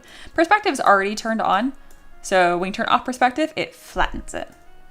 But yes, if I make it really close and do it, it does look kind of funny. Let's add some eyeballs and stuff. That actually looks quite nice. Kind of looking at my art from a different perspective. I did do it. It just needs more work still. Oh, Jack is still here. Nah, I'm loving every second of this. Ah, you're too cool. I'm waiting for someone to be like, oh God. All of you guys like trust me as an artist and stuff. I don't know. Where's the drama? On a real note though, this has been a blast. Yeah, okay, so when I zoom in, he looks great. Like his head, like it needs some work, but like we're making a lot of progress. And then I look at the whole character together and not quite figure this out. I think it's because I haven't made him look feathery at all. Oh, I just realized this outfit's different. This is different than the other one. I did not pay attention to that. I just love this one so much. But this one's a little more professory. He's got these like long red sleeves. Oh, I like where the cape connects. Okay, on this one, the way the cape connects on these two like golden buttons, I'm a huge fan. I'm gonna incorporate that. I don't think I need to put green long sleeves on him, but I definitely need to like put on some chainmail so it doesn't look like he's just like has like a little belly moment going on here. Reaper says, yeah, stop being so cool, Jack. There's no drama when you're complacent. Yeah, you're just like friendly and nice. It's obviously not the vibe around here. All right, on a real note though, God, this character is cool and I'm gonna keep working on it until I get it exactly right because look, not every request is the same. Some people request stuff where I'm like, that's gonna objectively look kind of silly. Like, hot take, owl bears functionally look dumb. Okay, I've designed some owl bears look better, but owl bears as a whole, they're kind of goofy looking, you know? So I can kind of, some designs, I'm like, this is gonna be where it's gonna be. But this one, nah, if I get this dialed in, it's gonna be one of my best models, and I know that. There's just so much personality, and there's so much good shape language in this. I just gotta get the shaping because they're not shaping right now. One thing that's gonna really help is, so this character and what makes it so successful is there's a lot of large triangles here. I'm actually gonna do a little moment for my students here. If I can learn how to do a screenshot. Here you go. All right, I wanna do a quick little draw over of why this looks so good and what I'm talking about, because it's just like, oh, she's nice to every requester. No, I need to explain. All right. So there's a lot of things that are nice about this. We have a lot of cool like flowy guidelines and stuff. Like, okay, pink is not going to stand out at all. Let's go with a lime green. There we go. So like this curve right here is just a nice shape. We can simplify it into just this big shape, that arcing like lazy S. And that lazy S is repeated throughout the design almost identically. You guys see that? And you see it again right here. Actually, it comes up the entire body. So that's one of the reasons why this design is so successful. But also, these swooping large lines are being heavily contrasted by all these sharp triangles. And you see them everywhere. You have a sharp one here, but another smaller one on the face that builds into that. I should have kept my fun lines and then contrasted this. Anyway. So yeah, pretty much we got lazy curves, like lazy S's, and then a lot of nice big triangle shapes. Something I'm gonna do to push this design just a touch farther is you do have a nice broad shoulder triangle shape here, but I'm actually gonna push his shoulders out just a touch further in 3D to really give that beautiful silhouette and give a lot of room for these wings. But yes, I just want to be really clear, like, why am I so hyped about this design? And pretty much it's just because it's joining together these like lazy curves with really cool, sharp, contrasting triangles that are stacked on each other. The shapes are shaping. So yeah, just a kind of quick moment for you guys and for all my 3D students too that are designing their own characters. Even though you're working in 3D, your design should still be successful in 2D. What I mean by that is it should have all of these different fundamentals still baked into the cake.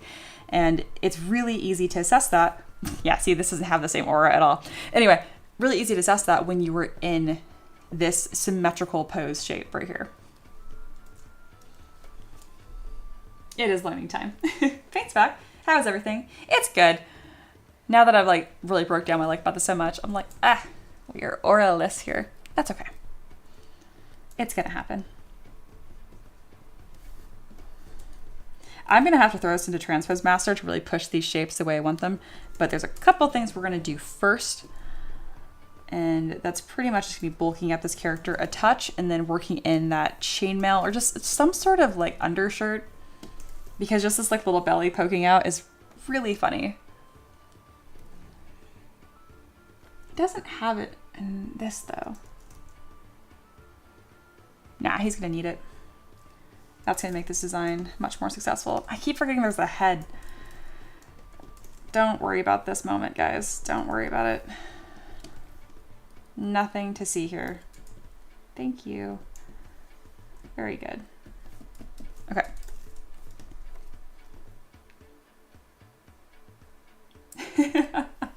Yoni, I am telling you, don't ask the 8-ball. Go do your assignment. Go do art. Oh my goodness. All right, we're gonna come through with the scale brush and actually to build up these feathers. Because I was gonna give him like a little shirt, but instead I might actually just add this interesting secondary texture with some layering. See if I can get some cool shapes happening here. I'm gonna go in like really heavy-handed to see if I can affect that silhouette. Yeah. That's fine. I can do better though. What about the belly?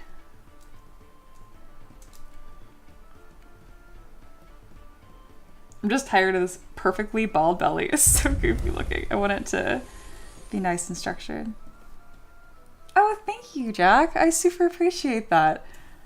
It's been a blast to watch this. Now they have to go work about something about responsibilities and nonsense. It's looking amazing. Can't wait to see it done. That is so generous. Thank you. And also, I don't know if you know that you did this, but peasants rejoice. We have just unlocked another Tavern pet. So peasants get cooking. Jack, I don't know if you know what you've done. Heck yeah. That's our second stream in a row where we unlocked a Tavern pet. Amazing. All right, our goal has been maxed out. Oop, I hit the mic. Sorry. Goal has been maxed out at the top. I'm gonna do a quick little moment here. Gotta save this for a second. Just so you know what you unlocked unintentionally, possibly, Jack. We do these goofy little Tavern pets. And y'all get to pick. There's been talks about an owl, baby Tavern pet today, and there's been talks about a panda. But we're doing one today during happy hour. Everybody give a huge thank you to Jack, because that was super generous. And heck yeah, it's going to be a good stream, y'all. Yeah, Jared, we unlocked a what? Otis the owl. I would love that. Owl pet. Okay, we're going to do a little super cute chibi owl during happy hour. All right. So none of these have been released as 3D printable files yet. I'm going to get a whole Kickstarter going where they'll be in a pack, because a lot of you guys don't have 3D printers that hang out on stream. So I'll have a 3D print, like physical tier and stickers and maybe a plushie. We'll see. But anyway, we'll be doing our 8th or 9th. If you count Chibi Gore, but I probably can't because of copyright stuff. But anyway, really, really cool. Yeah, cool. Everyone says thank you to Jack. Good. Jared says, I have all of them. Oh no, Aloa's doing shoes. Send good vibes to Aloa too. Oh, show him the secret of the Tavern pet. I feel like Jared respects me Oh well. So Jared, these are this one's fine. This one's fine. Most of the Tavern pets have a small, goofy secret, and that is that they have little booties. Almost all of them do. So careful what you wish for. Some of them are a jump scare. Obviously, the dragon does not have one for obvious reasons, but most of the other ones do. Oh my gosh, when did Buzz lose his entire head? We'll fix that. But yeah, Buzz has a little booty too. Where is Buzz's head? When did that happen? Oh my goodness. Ray is iconic though. Oh, even the little tree. I know. It just kind of happened. Blame Aloha. Oh, Seamarks is here. Hello. Jared, what's that supposed to mean? Oh. Steamwork says, what is up, everyone? It is Friday. Jared loves the cute little butts. Oh, very good. I knew you were fun. Yeah, so Steamworks, it's been a fantastic Friday so far. We just had a second donation that unlocked the Tavern pet for the day, and it's going to be an owl, partly because we are currently working on this awesome character, which has a long way to go. I'm going to double not happy hour. I'm going to double the stream if I have to, because I need this to have the same vibes as this. It's just not nearly as cool yet, but it's going to be so cool. I just know it. Can I get I'm going to figure out how to put a little booty on an owl. We're going to figure it out today. Just for the peasants. Empress is like, question marks. Did you not know about that? All right, let's keep on working. Oh, but on a real note, that's our second stream in a row where we've hit our donation goal, which is huge. That really makes a huge difference on my side. Thank you guys so much, truly. And even just by watching, I'm starting to generate, I think I'm making like $1 per stream in ad revenue, which I realize it's $1 a day. That's not a lot. That's $30 a month. Like, that is like a pizza with extra toppings and a 2-liter and maybe like a little treat. So, huge fan. Thank you. Reaper said, at this point, we're gonna get a pet a day. Yeah. I think so, which would be epic, which I'm totally happy to do these every day. They're super fun. Enfra says, is this what they call the ugly phase? Are you talking about the owl? Are you calling him ugly? Listen, okay, that hurt my feeling. That hurt my feelings. Now I gotta keep working. Oh, Ricky, my husband. Ricky says, the owl needs a booties. Needs a hoot toots. Then he says to me, I have to ask, at any point in your wildest dreams, do you think that you would be making chibis with booties? No, I did not. Not even a little bit. It's been a beautiful year. All right. Empress is throwing shade at this character not being done, so we have to get back to work, guys. I mean, it's not like it's what you're here to see or anything, but all right, these wings are a good enough block out to get this silhouette going. God, why is his head so gigantic? Okay, we have a lot we need to fix here. And at any point, if you guys are like, how do you know what to fix? How do you know what's next? If it's not apparent to you what's wrong with it, I can explain. If not, I'm gonna just keep on working. A lot of this is knowing what I do like about the model. Like, it's more fun to joke about what looks silly, but to be clear, if you are not your own biggest fan, and I really truly mean that, it's gonna make it harder to grow as an artist, and a lot slower and a lot more painful. And who wants that? That's like unfortunate trifecta. It sounds like a really cheesy way. I'm like, make sure you love yourself. No, like, I'm serious, especially if you're an artist. Like, you have to be a fan of your work, because it's by pushing what's already strong in the design that you really get to that next level. It's just, it's beginner. It's like baby shit to look at this and see what's wrong with it, honestly. It's the next master tier level to look at what's good and then emphasize that more. So yes. All right, we got some wings, which is good. We have all the main components here other than the belt across the chest. So I'm gonna go ahead and just get a couple more shapes on here. I'm using the move brush to really quickly drag out some feathers. If you're one of my students and you're like, oh, that looks really easy. It's not, don't be discouraged. The move brush is really sensitive to the camera angle. So just know that when you become a move brush master, not that I am, but I'm better at it, you can do so much cool stuff with it. I pretty much just use the move brush right now as if it was a VDM brush. A VDM brush is like this chisel 3D where I can come in with like an ear and put like an entire ear on the arm. That's what VDM brushes do. Aloha says, yeah, you're welcome. You could be talking about a lot of things right now. I know you're talking about chibis with booties, but that actually applies for a lot of things. Reaper says, still working on the love part. Yeah, it can be tricky. Just start with like. It's gonna feel super cheesy. It's gonna feel like, I don't know if any of you guys have done this, but like looking and looking in the mirror and saying like affirmations, like I feel super tacky. Not that, I actually don't do that, but I meditate, which can feel the same, honestly. Honestly, just start with just writing down 3 things that you like. Steamwork says, move topological, maybe my favorite brush. If not, close second. I get you. What would be, what's contending for your second place, first place?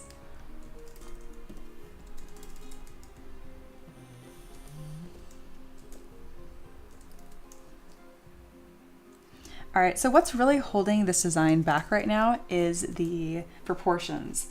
We have pieces that look fine, but it's not super cool looking yet, but it will be. Okay, I cannot use the breastplate to make this belt, but I want to. Just follow the freaking mesh. God, curve brushes. All right, to make this curve brush behave, I'm going to go to curve and click on lock start. So this is going to connect this shoulder pauldron to like how the cape holds on. So I'm going to tuck it right here and click and drag. And now, because I click the lock start, I can click and pull on it and that front piece will not move. Be careful doing what I just did where I like drug it around, made it look funny. It looks cool, but it also makes ZBrush really crash happy. Just keep that in mind. There we go. That looks decent. Sweet, let's get a color on that. If you're wondering why I'm going through the effort of putting this little belt on before I change proportions, it's because it's kind of like a nice like marker, essentially. Like anything that's a stripe on the body is going to draw a lot of attention. It's a powerful line. So I want it there as kind of like a construction line or a guiding line. All right, crease, edge loop complete. Sweet. Awesome. Always be creasing your edges. It just saves you a lot of time, and then you can come through like polish by features and it makes it all super nice. I'm gonna throw another buckle on the top here. I just think that'd be a nice little detail.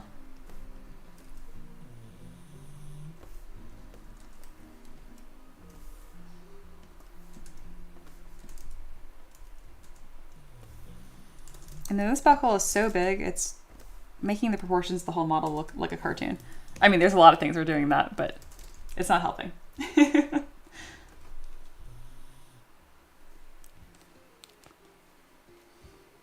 Jared says, donuts, pancakes, pizza.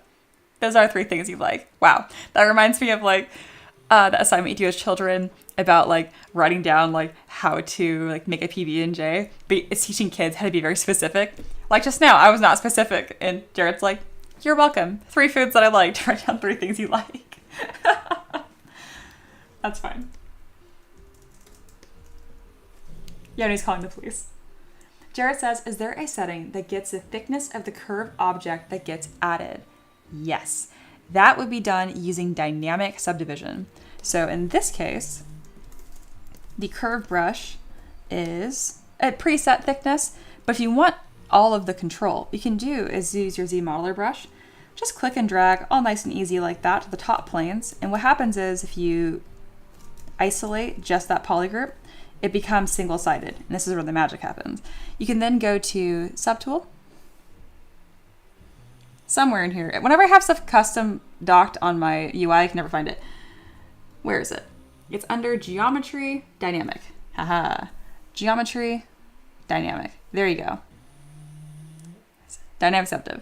So when you click on this button, that's how you can generate thickness however you like, and you can control it. Isn't that cool? And what's really, really cool about it is that it updates live. Just make sure you click apply, because technically this is not real. It's just a preview of what's happening here. So if you goof up your topology enough, you can like break it. Just keep that in mind.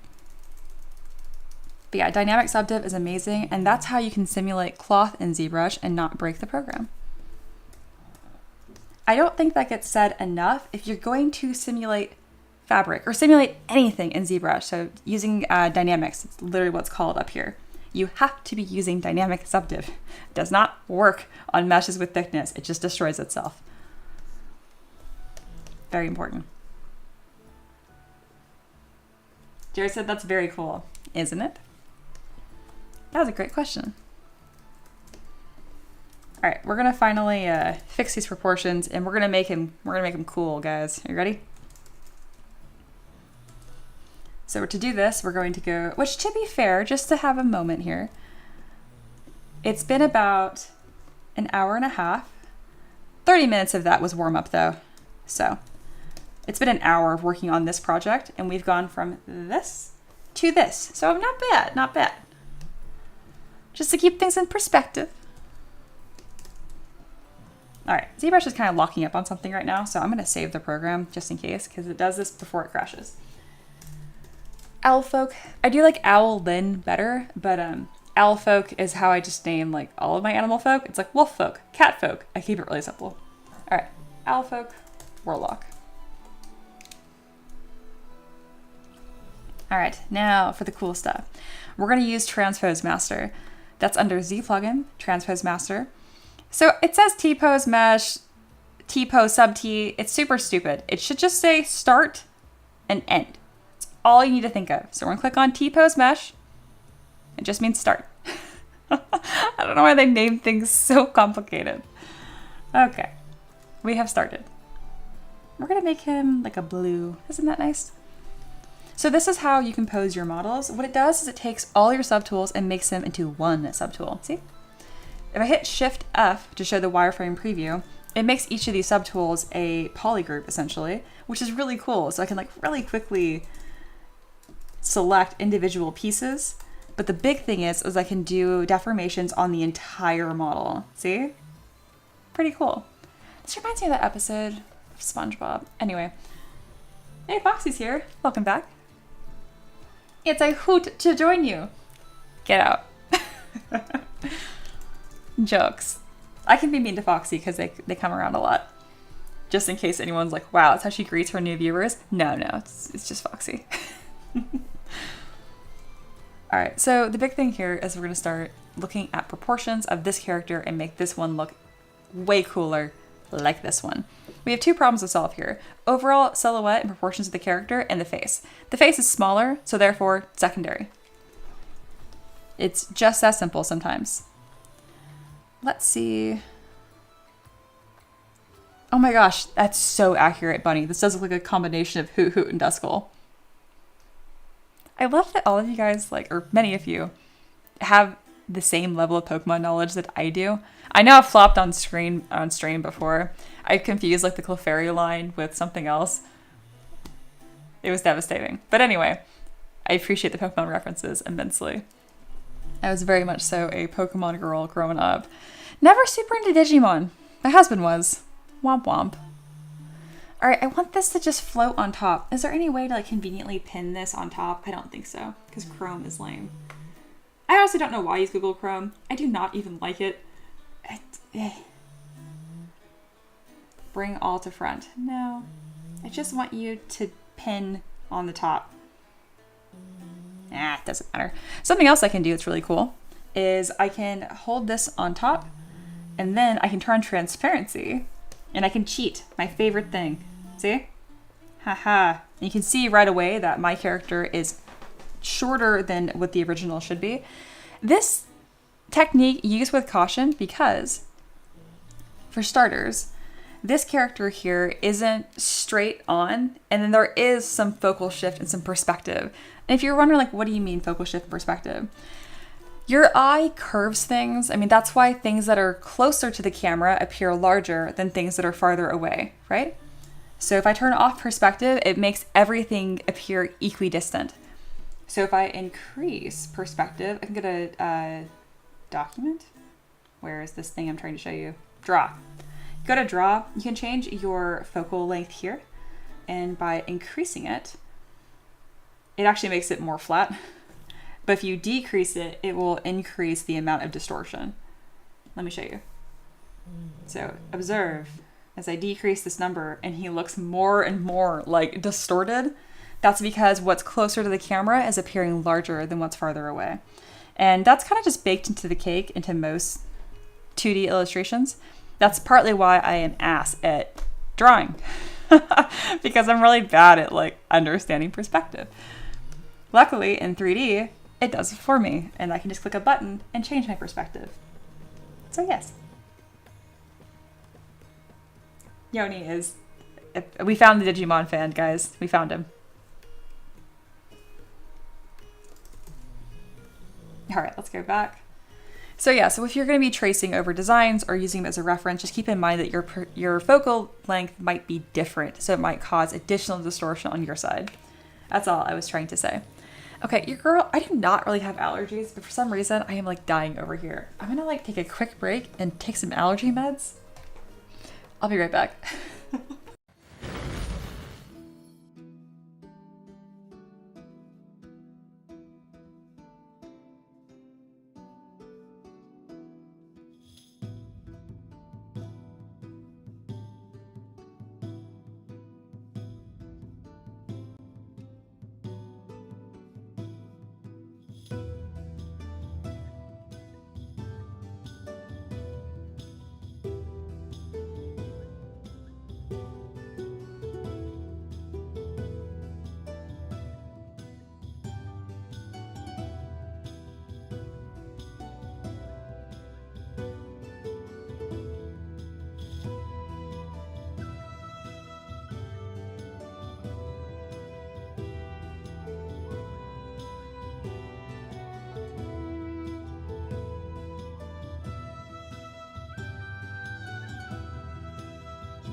All right, I am back. Yeah, I had like a full on sneezer during my break. And yes, that is a seizure and sneeze combined. I was just like 5 sneezes in a row. Yeah, it was a whole ordeal. Anyway, Nice. Oh my gosh, this dance party is so cute. You guys are so lame. I love that. God. 10 out of 10. 10 out of 10. See, Empress can take a nap. Very good. Sleep well. Get those antihistamines. Yes. All right, let's continue.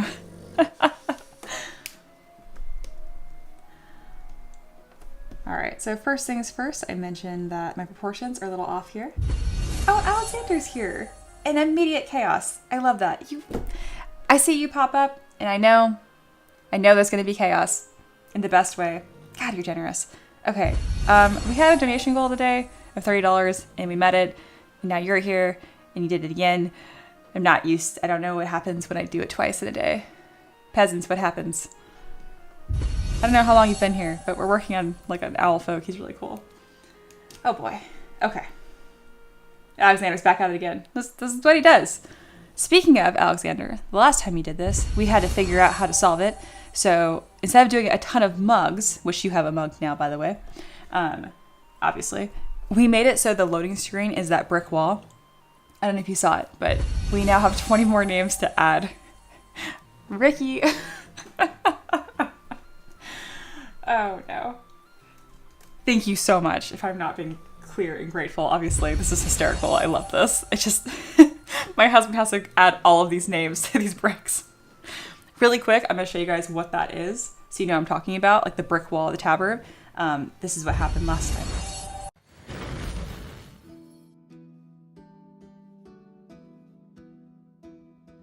So it's very obvious. We do not have enough bricks to include 20 more names, but we will.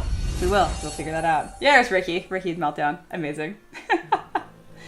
Alexander says, I saw, and my last name was almost spelled correctly. Did he not spell it right? Look, I love my husband, but spelling is not his forte. I know it. It's Englehart, right? Englehart. Did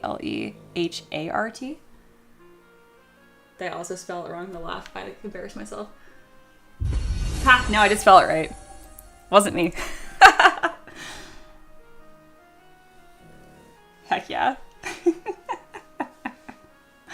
Oh my god. Ricky, oh no, I'll fix it. I knew Ricky'd be like, oh god. To be fair, like, it took a long time for Ricky to spell my name correctly. Not my first name. My first name is M-I-A, Mia. He knows how to spell that. But my last name is Benzine. But, joke's on me, because now I have his last name. Heck yeah. Thank you so much. Thank you so much. Yeah, we're gonna just... Alright, so we had a donation goal today, and we met it already. And then Alexander came and did it again. So, we're gonna do 2 Tavern pets during happy hour. Alexander, I don't know if this is something that you want, but you get it now. And this is for everyone, too. So, I do these cute little chibi pets. Alexander, we would be honored if you picked a new pet. We have settled on an owl already for happy hour, obviously, because it's today's. Look at these members still pop up. This is amazing. And a lot of those people are lurkers, because it just applies to whoever has the most watch time in order, assuming that your account has it available for you to accept them. Yeah, still going. Awesome. So, anyhow. Oh, does that mean Ron Swanson's mustache gets one now? Yes. Perfect. 2 pets? Yeah, it's a 2 pet day. We got the donations again. Like, I'm true to my word. I'm true to my word. My goal is $30, and we did that, which was amazing, and then we did it again. Easily. So yeah. Alexander, good preference, let me know. You pretty much, since you maxed out the goal again, even though we just filled it, you can pick a new pet. Again, we're gonna do an owl, but we currently have this is a duck and bunny combo. We have a bonsai tree, a crusader, a monkey, a bee, mushroom, cherry blossom dragon, and a mouse. But if anything strikes your fancy, I can do... Well, I did the Dragonborn Drunken Master for you, so maybe I can do like a little baby dragon with a little beer, a little tankard. That could be cute. Reaper wants an owl and a panda. Yes, the peasants always have a huge line of Tavern pets they're looking forward to.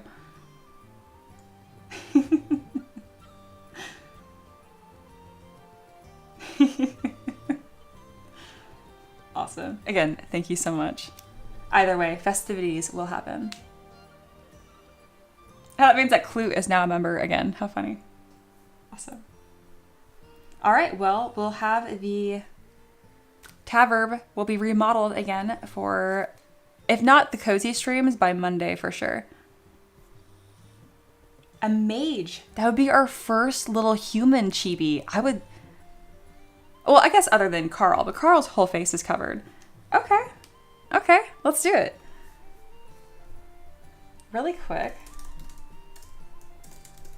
Let's see if I can get some little, just by a quick Google, I know there's gonna be a ton of cute designs, but I think it'd be cute to have something more like along this style pretty much, but angry and like maybe like whacking someone with this staff.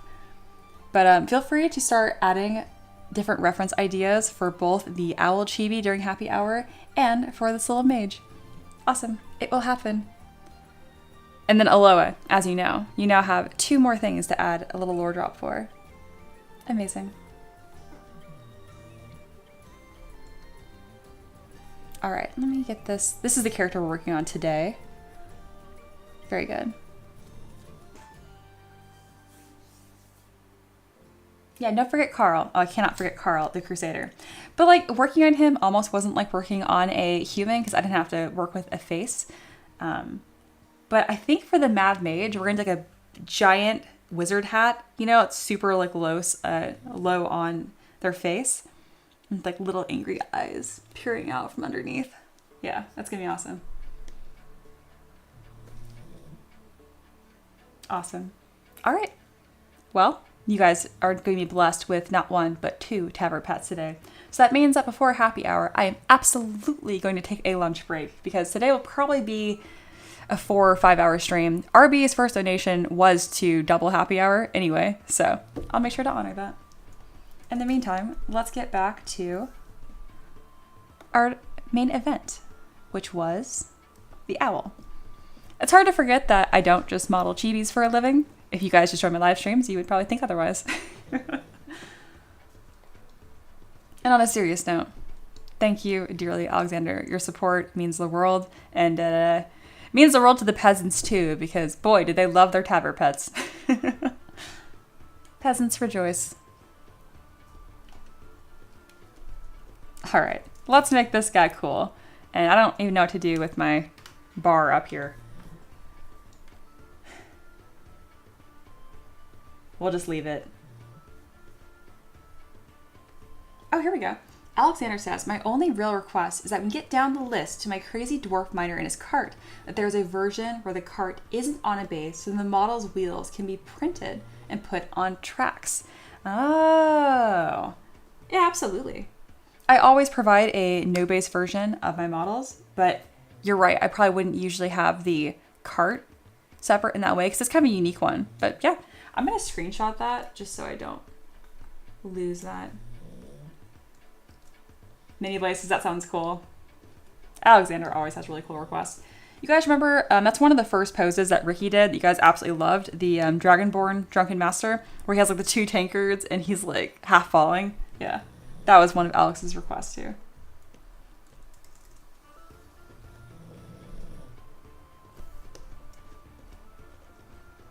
All right, let's go ahead and adjust these proportions a touch. The first thing we need to do is change the size of the head. It's a little large, which is making the whole model read a bit cartoonish.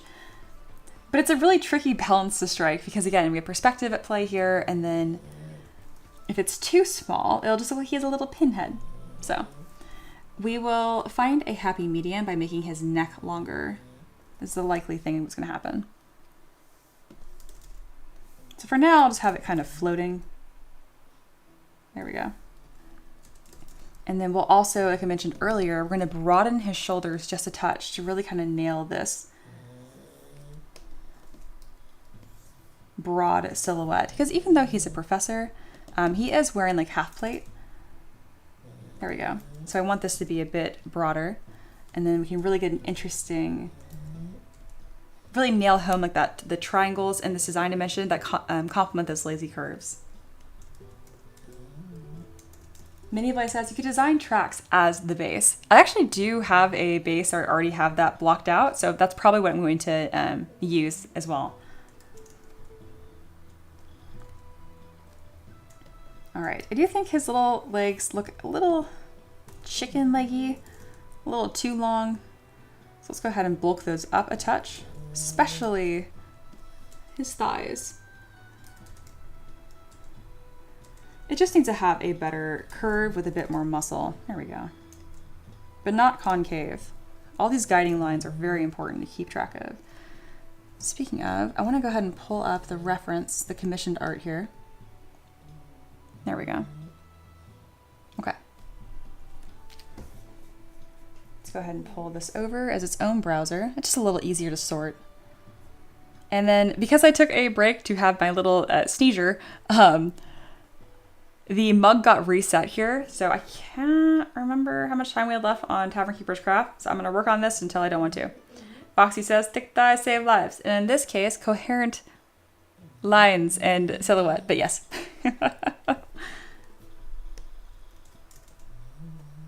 Oh, look, drumsticks. Also accurate. Alrighty. And then he does need to be significantly taller as a whole. So let's go ahead and mask all these components. This is a really tall character.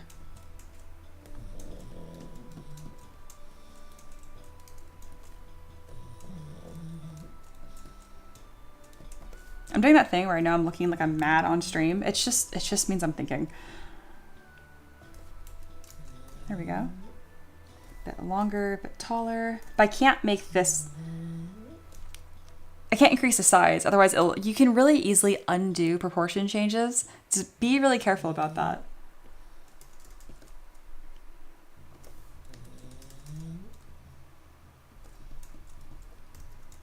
These wings are going to be pretty narrow. Oh, I haven't made his cape yet either. Oh, it's going to be awesome. Okay.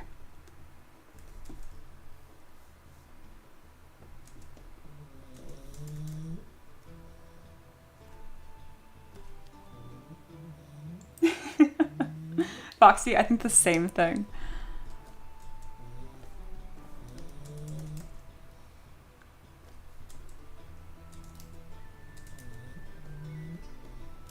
All right, we're gonna kind of build up kind of like shoulder pads are built into this character. We just need a little bit more separation of forms. All right, that's looking better.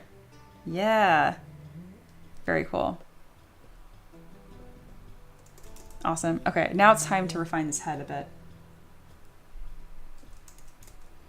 You know, it's been a joyous day. Do you guys need an improvement to your heist odds? I would say that the tavern has been sufficiently stocked, a round has been purchased for everybody. I'm feeling generous. If you guys want me to boost the heist odds by, say, 15%, I'm willing to do that.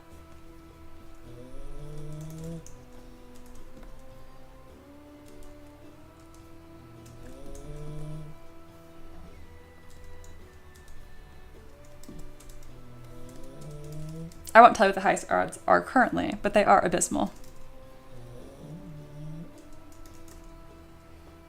All right, and we're gonna zoom in. I'm looking at this head right above this character. And we're gonna start playing with these shapes.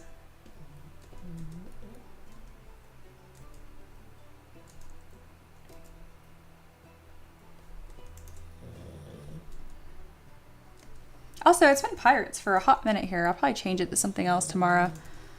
The heist odds are always improved on the weekends too. Yoni says yes. Help us out here, Bia. Please. I can do that. I'm feeling generous. Since people are so generous to me on stream, I suppose I can return the favor to my peasants. Alright, this won't implement until the next round of heists, so just keep that in mind. Alright, the odds have been improved by 15%, and the payout has been improved by 5%. Feeling generous. Go nuts. Foxy wants to just suffer. That's hysterical. Okay. I'll reduce the odds by 5% again. Not all the way back down, but a little bit. Yoni, you can fight Foxy over this.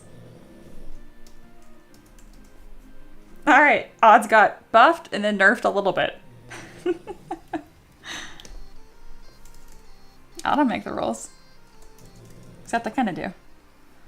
All right, something that's important here is the distance from the eyes to the top of the head. So even though his head is tilted down, they're actually very close. It's as if my eyes were like up here. That's like the proportions of this character here. You guys can duel Foxy for that. They wanted this. Mini Voice says, Maverick is making me sleepy. Is my dog like proper loud snoring? I can't hear it at all because yeah. Foxy, the peasants are turning on you. Class war. Fight me. You guys can do that. There are duels for this exact reason. Another important thing that I don't quite have right here is see how I have this billowing outwards? That's going to naturally happen when I add these feather details. But truly on the design, it is a straight line. And if anything, it's a little bit convex, not concave, not convex. There we go.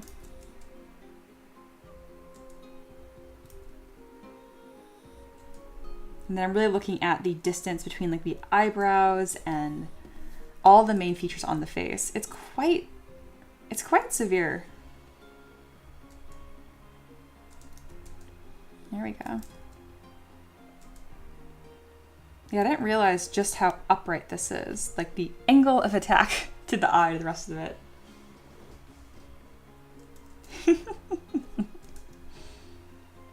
Yoni, weren't you going to be productive today? What happened to that? All right, we're gonna add a couple of tabs here.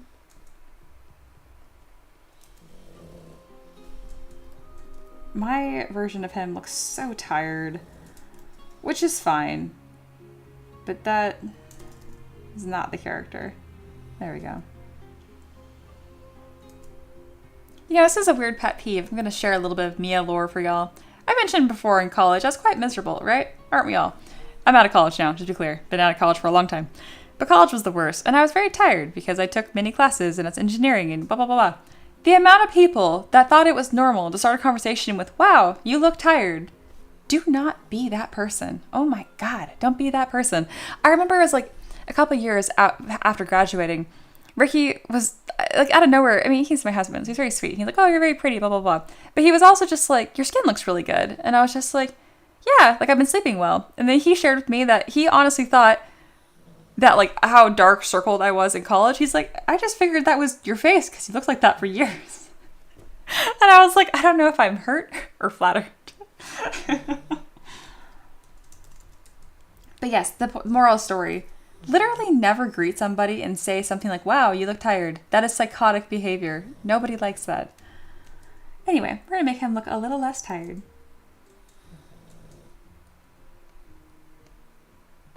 We're gonna start pulling out a little bit of these like feather shapes to emphasize this new line that I'm creating.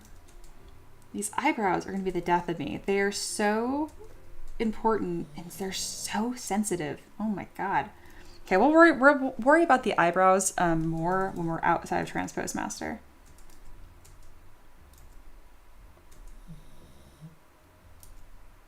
All right, another thing I keep trying to do is pulling them like this. It's not the character. They are actually convex, which is, for some reason, I keep wanting to do the opposite. It's like this. I don't know why I don't want to do that so much. I keep trying to do the opposite. Again, a reminder, don't draw or sculpt what you think you see. Draw what you actually see. It sounds obvious, but you're gonna naturally have so many biases when you're creating, and that really never goes away. And that's what I mean when I say like developing your artistic eye. That's what I'm talking about.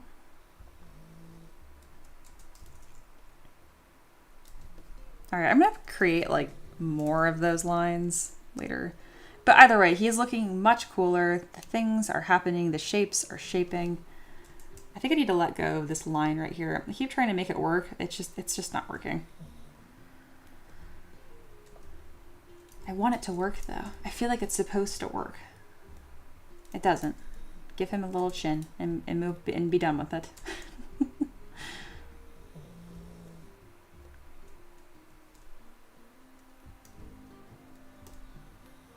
Yanni says, I get that a lot too. Boo to everyone says that to you. Zach says, nothing wrong with looking tired. Thank you, right? I agree. I'm like, that just means that maybe I was up doing something. It can be a good thing. Like, there's been like some of the best nights of my life been like out of a concert or whatever and like didn't sleep well, but it was worth it. So yeah, it can be a good thing. Many of us said, how many roses did you have to buy to make up for saying that? No, it was fine. It was technically a compliment in the present. It was just a roast to college me.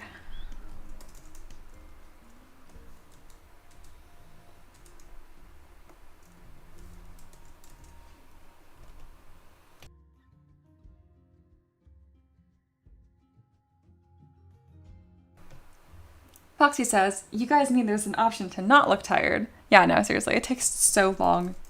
It takes so long. I had just like perpetual like dark circles under my eyes for years after college still.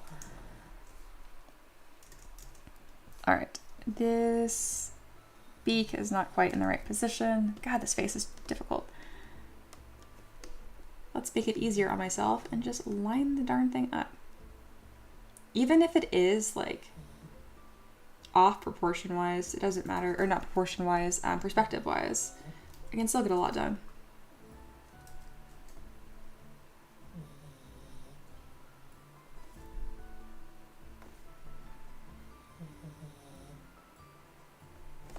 So I'm really using this to just stretch. I thought the beak was high. Okay, cool.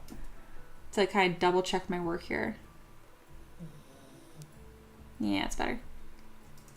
Okay, cool. All right, improvements were made. Let's go back to our normal sculpting mode. Excuse me. My God. Maybe I do have allergies. All right, this is looking cool. It's happening.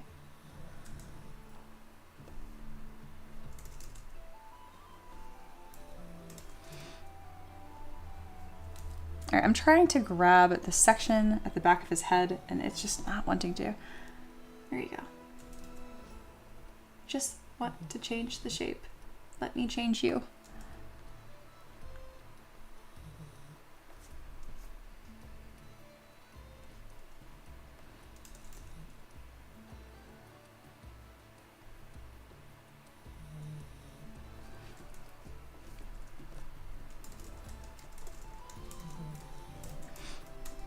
All right, I'm gonna duplicate these little like eyebrow feathers to create this like fluffy look here. So I duplicated it and I can kind of just pull off with my move brush, kind of create these different sections. I have to be careful it doesn't become like too thick. And something else interesting here is that it actually tapers quite nicely. I'm gonna, there we go, comes closer to the eye. And then the whole thing just needs to be moved downwards. There we go. That's better. Aha, figuring it out. Jared says, hopefully you're not getting sick. No, it's definitely allergies. But yes, I also hope that. I mean, I honestly don't get sick very easily or very often, so I'm not too worried about that. I shouldn't have said that. I absolutely just jinxed myself.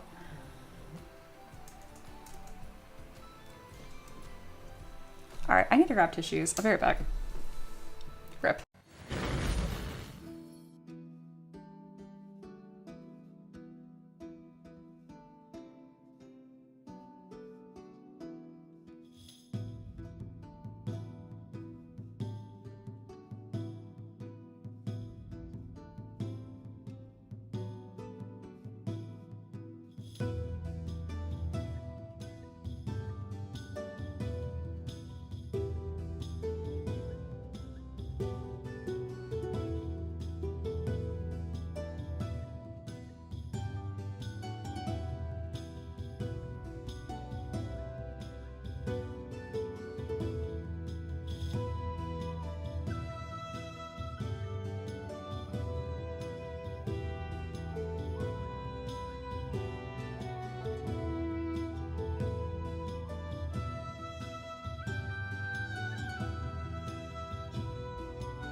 back. So having to blow my nose every 30 minutes has actually been kind of nice because I refreshes my eyes on this piece. And I can see that I'm actually making really good progress. I can also see that I'm being way too wimpy with these upper eyebrows. More. Leave it to me to make allergies into a positive thing. Chronically positive. Okay, turn on perspective. I still feel like his head is just too big. So let's go ahead and fix that.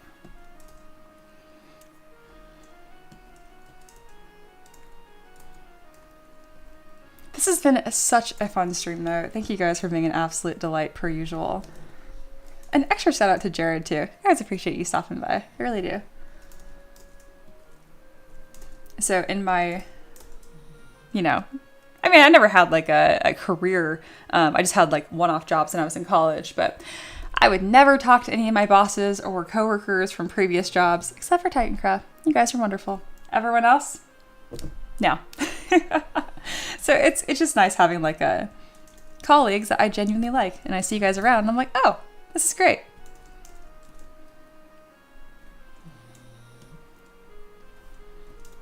All right, let's make this head a touch smaller. There we go. And the neck a little bit longer.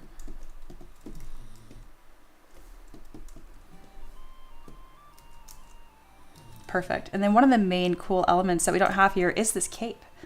It is cape time.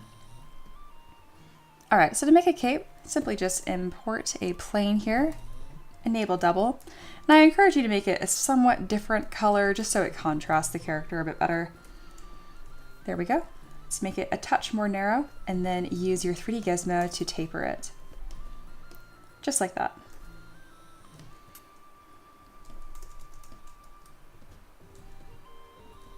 There we go. And I'm looking at my reference here to kind of roughly get it into shape. And then we'll kind of mask the side of it. And actually, I wonder if I can just do a bend deformer. Would that work? Would that do what I want?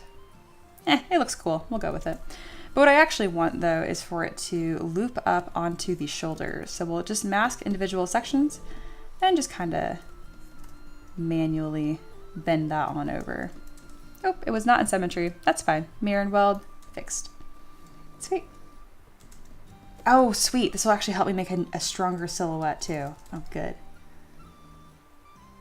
There we go. Oh, he's looking cool. It's happening.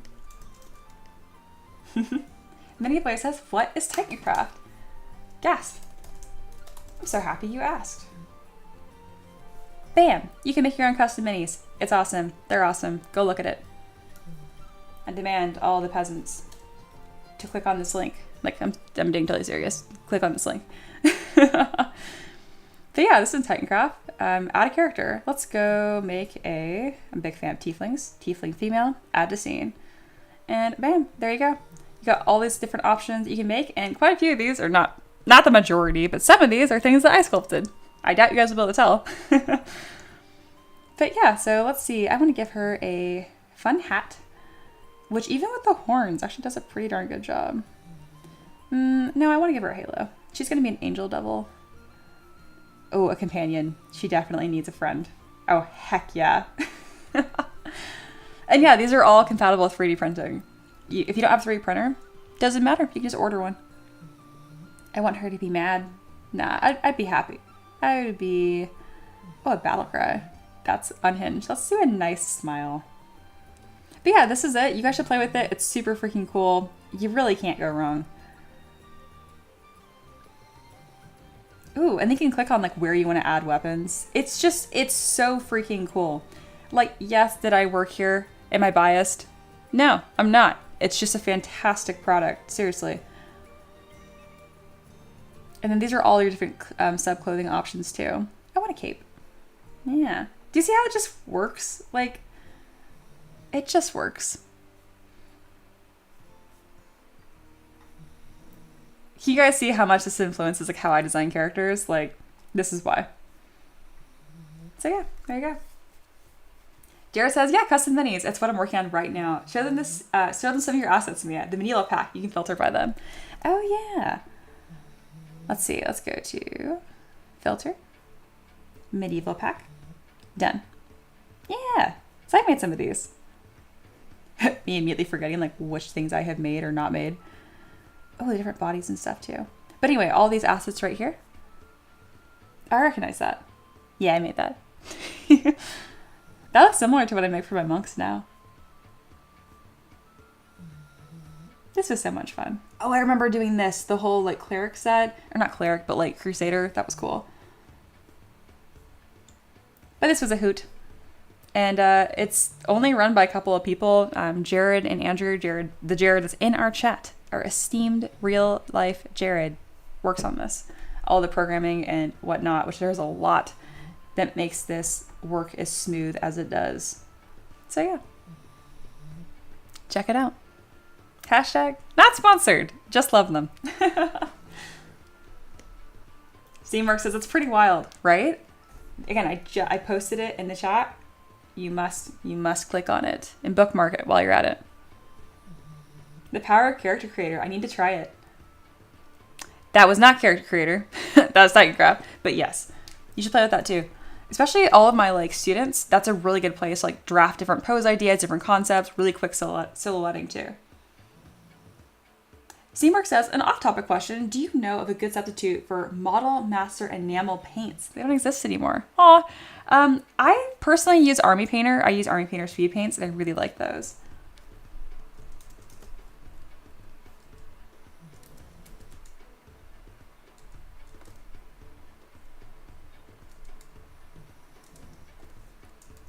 Being into minis and all. This is true. Oh, I don't remember. I know some of y'all are also super into like mechs. So everything I showed you in Titancraft is more or less things that like I make, you know, but I don't do suits or like mech suits. Oh, Jared seems sappy here, isn't it? It'd be under self promo. Anyway, Jared has an offshoot like thing that he's working on. I keep saying thing because I just want to show it to you guys so I don't describe it as less cool than it is. Here we go. Mythic Mechs. This is extremely cool. This is inner self-promo. Jared, would you mind reposting in self-promotion so it's up to date? You guys need to follow this. There's already 500 people following and you get a free gift.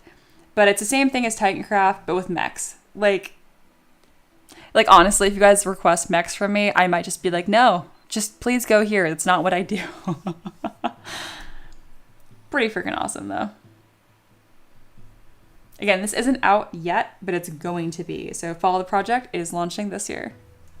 And also by Jared. Where does he find the time? I don't know. Just a talented dude doing talented stuff. Also not sponsored. They're just great.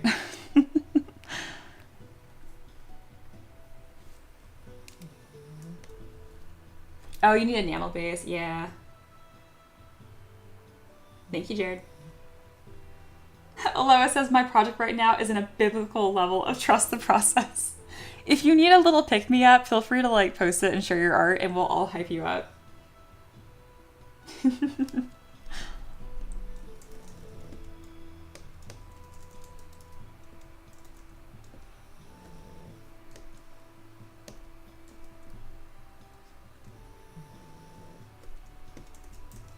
Yeah, enamel based. Man, I am not sure. Or just something that's not water based. Wow, look at ZBrush be mad at me. Can you not? Oh my god. Okay, this is also why I like using Lazy Mouse, because it fixes brush stuttering. It makes it as if it's not happening. I'm just adding in some fabric folds here to kind of help me with the silhouette, because there's still a lot of work that needs to be done here, and I kind of need some more lines to inspire what the heck is going to happen. We're going to use drag rectangle, but not on my standard brush. Here we go. And add a little bit more cooler. Ah, it was leading up to an auto save. That's why I was being silly.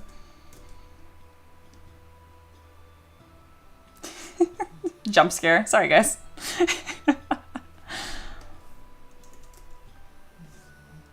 Hey, I've had worse jump scares on stream before, so we're fine.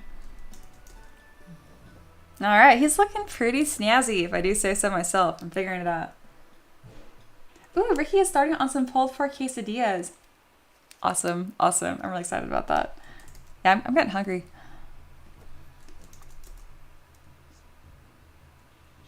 Yeah, I might go make some pico. Some pico de gallo to go with that right now. Also, ZBrush is being super unhappy with me right now. Which is great. What do you guys think? Little lunch break, we'll reconvene at 3. That's 3 p.m. Eastern time. Whatever time zone you are, I'm just returning at the beginning of the next hour. How's that sound? I feel bad, there's like 24 of you guys here hanging out with me, which is super cool, but I don't know. Go take a break. Come back. I'll be back. It's gonna be a long stream. We're coming at 2.5 hours. I think I'm shooting for another 5-hour stream. And we got 2 Tavern pets to make today, so it's gonna be awesome. Thank you again. Like seriously, hitting the donation goal in any day is crazy. $30 is a ton. The fact that we like doubled it is psychotic. Thank you guys so much. Seriously. And even just by watching, because that's all ad revenue and whatnot, business, makes a big difference. It's also just fun looking over the chat. You guys are silly. It definitely makes my job more fun because this model has been awesome.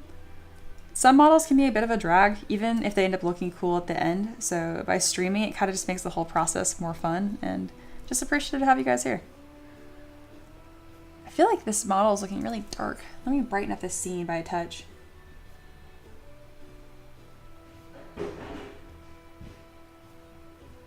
There we go. Goodness, I wish I did that earlier. It's like turning the lights on, literally. It can't be perfect. That's okay. There we go. That looks way better. Heck yeah.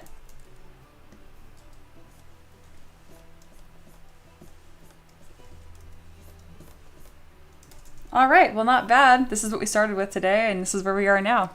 Coming together. Yeah, go. Awesome. Fox needs to get dinner too. Sweet. We'll be back in like 30, at the most 35 minutes. Everyone eat, be merry, and we shall reconvene in about 30 minutes or so.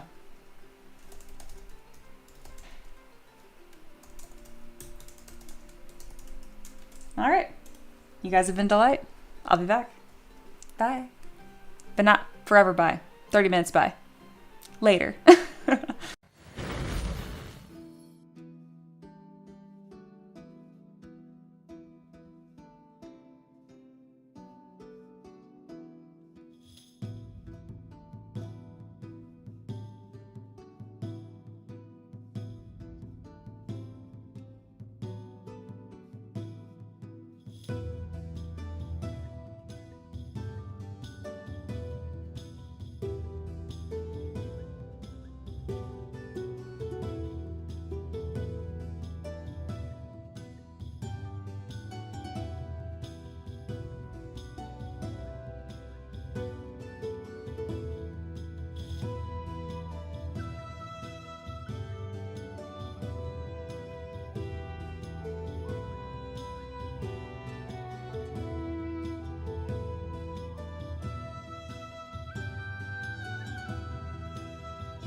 Hello and welcome back. It is officially happy hour.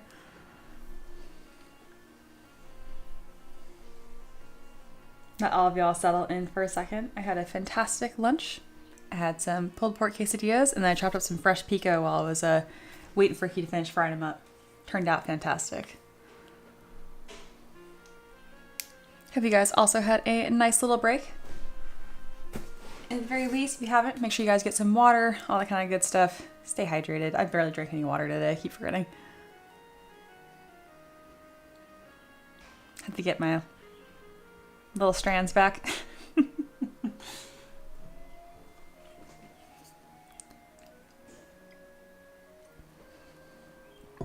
All right.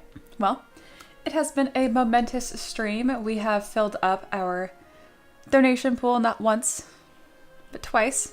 Technically 3 times, I think. But we're going to make 2 different Tavern pets right now. We're going to take a break on this lovely fellow. Probably come back to him on another day. But first, let's go ahead and take some nice screenshots. Yeah, I don't think I did half bad looking at this versus the reference. Pretty proud of that. All right, let's take a little note here. Smile. Jared says, welcome back. Thank you, thank you. Mayblaze is telling me to save. I already did. That's kind of like an inside joke thing. I always forget to save, and Miniblaze always has my back. Alrighty.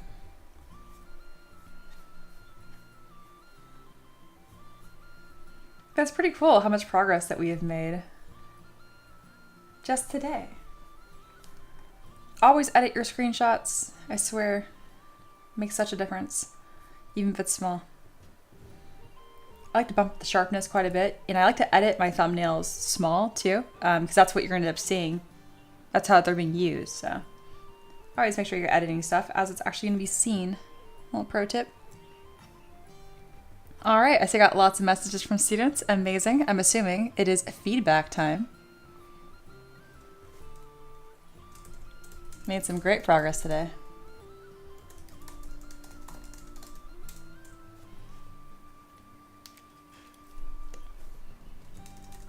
Give this a save again, even though it's right here. I just didn't put it in the right folder, so let's put it in the right folder. And I'll go ahead and we'll clean up my downloads folder just in a moment here. Double A. Very on brand for me. I'm a little chaotic the way I organize things, but it all ends up working out. Oh, that's right. Some of these are important screenshots. Don't need that, or that, or that. There it is. Alexander had an update to one of his requests, so I'll make sure I have that. And then we did pin that for Jack, so we're good. Excellent. Mayboy says, Mia, what all will you be doing for cozy streams this weekend? No idea, but I'll be working. I'll be here. Food was fantastic, Foxy. Did you end up getting dinner?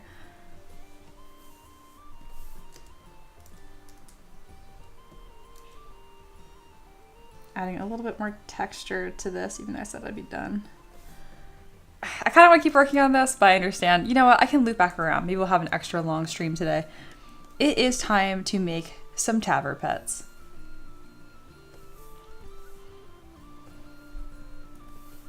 All right, let's open up our Tavern ZPR. I need to figure out a different system for getting emojis and stickers out of these. Originally, I'll talk to you more about Reaper, but I'm like, you know what? I'm making so many of these. I need to figure out, like, am I going to do all of them? Am I going to do some of them? I'm going to get it figured out. Where's Tavern Peps? Is it right in front of me? Am I just blind? There it is. Sweet. All right, time to make some chibis. I'm going to run out of room on my screen. That's okay. Foxy's eating dinner now. What's she eating? RV is here. Welcome back. Welcome back. All right, I'm going to just grab a cylinder for right now. And then if there's any students that have any work they want me to review, and now is the time. I know I have a message from RV. I know they're comfortable with me putting that on stream, so I'm going to go ahead and look at that. And then I see I also have messages from Empress, Aloha, and Grimnir. If you want me to review those now, let me know. If not, I'll respond to them privately after the stream is over. Ooh, Foxy says, I have prepared a surprise for the Peasant Social Hub later. I'll be trying to be artistic. That's awesome. Like, are you gonna like draw with the pencil or like something digital or maybe some 3D sculpting? Like, that's so exciting. Good. Everyone needs to make more art. All right. RB says, hi Mia. So here I am again with another model. Base body blockout is in progress. And I've already sent you the figure out I'm going for the overall body style. I'll have different pose and armors on. So here's the update. I will have trousers on, so we'll not work on the muscles more. Sounds good. So yes, our goal here was to we're starting to work on this character. It's not going to be a direct one-to-one recreate, but this is largely what they're going for. All right, and then for more context, hi, my name is Mia, and I am Mia of M3DM, which is short for Mia's 3D Models. I make tabletop minis for a living, and they're all 3D printing. Appropriate. They can be 3D printed, my God. Anyway. And I also teach people how to make their own characters in ZBrush. RB is one of my students, and we're reviewing their current project. All right, so here we go. So the first thing that stands out to me, like, oh yeah, I assume you want a 2 level of feedback. So we have a scale of 1 to 3. 1 being super intense, I'm coming after you, I'm gonna nitpick everything. 2 is nice and balanced. And then 3 is just like a gentle nudge. RB usually picks a 2. Cake up the chest. Oh, that reminds me. That's a joke. Mayblaze is fine. But during student feedback, I do not want any tuning in the chat. You guys can inspire, but don't criticize. So you can be like, oh, this is a cool character, or this reminds me of this, or maybe you should look at something like this. But don't tell him what to do. That is my job. I'm getting paid the big bucks. A 2, please. Sounds good. All right, the big thing here is this belly button. You have this so low. It's such a funny thing when you get so zoomed into your art where you don't realize it. The belly button should be here. So that's the only, it's a minor thing, but that's the biggest glaring thing that jumped out at me right away. It's kind of weirdly low on this character too, but not as low. God, he's got like an 8-pack thing going on here. But yes, belly buttons are not right above your crotch. They're much higher.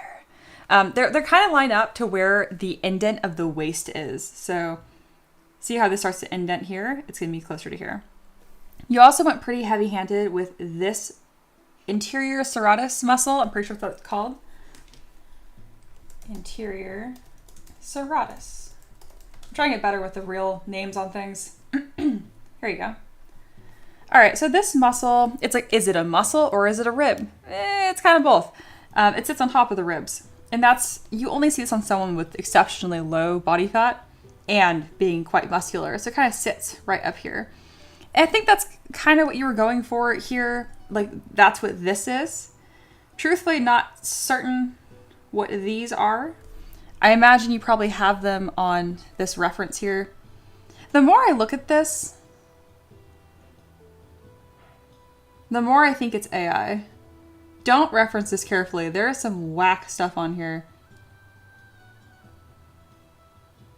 Yeah, I didn't catch that before. This is AI generated. You can tell because the filigree right here makes no sense and he's missing a finger. It's a cool character. Also, the axe makes no sense. I do not use this for musculature referencing. It makes no sense. It's a cool concept, but this is AI generated. Which is fine for like concepting and designing, but that's why your musculature, if you're looking at this, is kind of whack. This muscle group especially is weird. All right, bodybuilder man. Here we go. Look at a human. This thing they have going on here, the computer generated, is just not real. That just doesn't make any sense. You have your abdominal muscles here, and then you will have that interior serratus, which they kind of like suggested here, which are muscles that sit on top of your ribs, which we talked about just a moment ago. I'm trying to look for a guy that has it. Here we go. You can see it on him quite clearly. See how, oh, it's really small. Let me zoom in. See this? That's that muscle there. So it's actually quite small. And again, you're designing a fantasy character, so you can have a lot of fun with it. But yeah.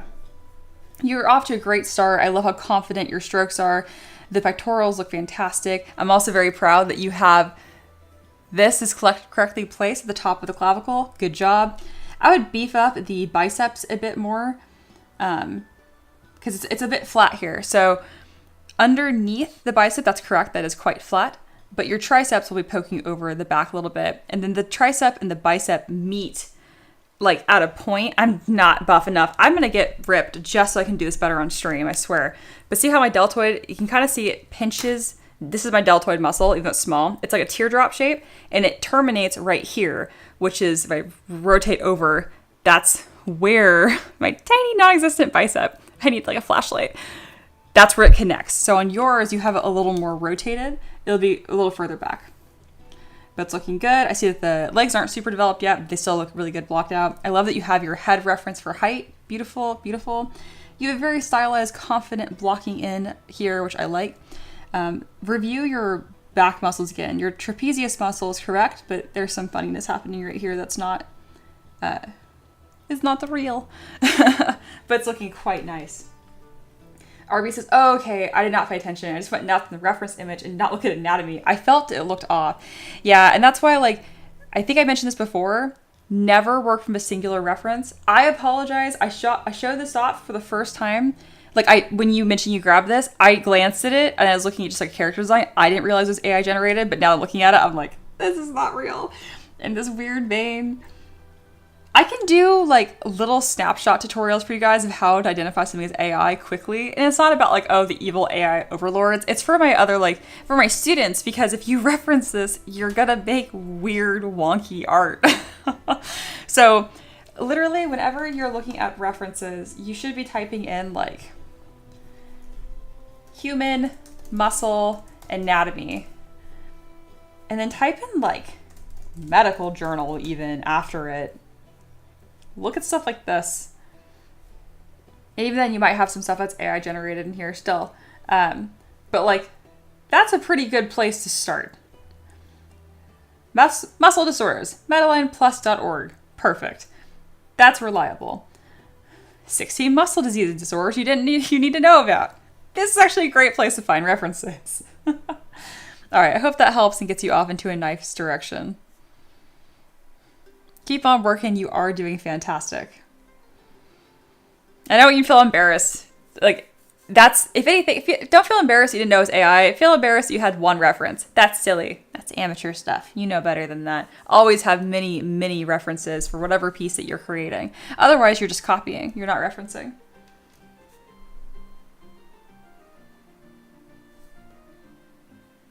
Yes, an Anatomy for Sculptors book, my favorite. I'm not going to get up to grab it. You guys have seen it 100 times. But when I create, I look at that book all of the time.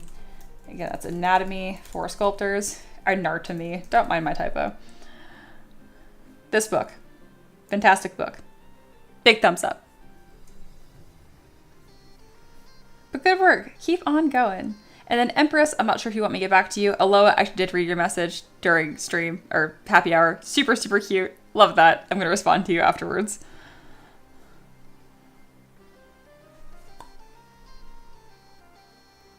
Arby says, yes, Mia, I learned my lesson. I'll use real anatomy for all future blockouts. Of course, it's a learning experience, so we're all here for.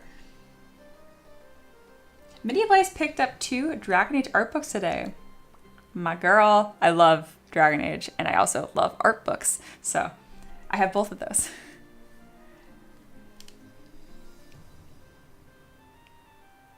Foxy says, but Mia, consider this. What if you make weird, mess up things that poison the AI well? It already has muscles wrong, so I think it's already poisoned.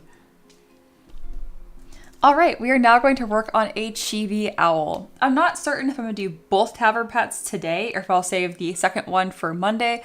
It just depends how I'm feeling. I don't want to burn out on you guys.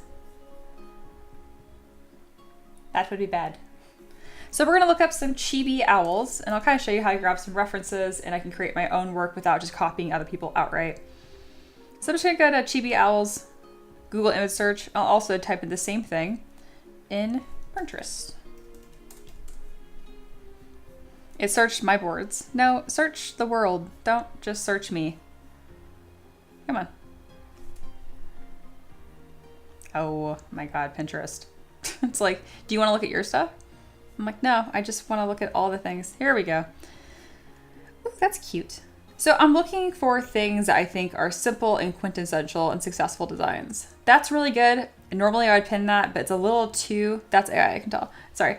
It's a little too on the nose, or not on the nose, but it's a more advanced style versus how my other chibi Tavern pets are looking. Stuff like this is especially simple, and that's more so what I'm going for. So I'm gonna screenshot that. That is a fox, but very cute. I love all of these. That gets a screenshot. Now let's look at some Google images. I'm gonna, whenever you're collecting references, get at least 5.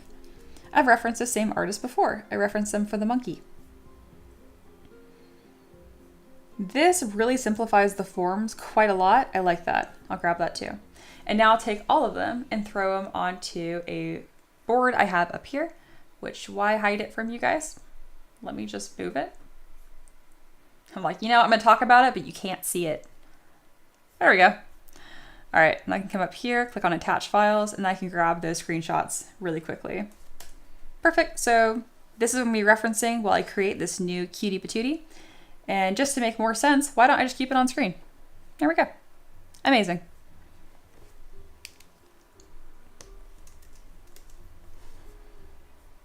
All right. RB says, Mia, thank you for the feedback. I'm sorry, but I need to leave now. Tomorrow I have to go out of town early in the morning. Thank you. Thank you for the donation and for being a student and just genuinely fantastic in the community here. Hope you have a good trip.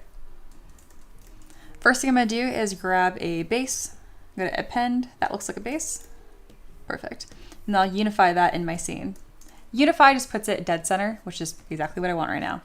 The next thing I'm going to do is start blocking out this chibi shape, which, as I mentioned, chibis are pretty much 2 heads tall. Don't break that. Don't make them.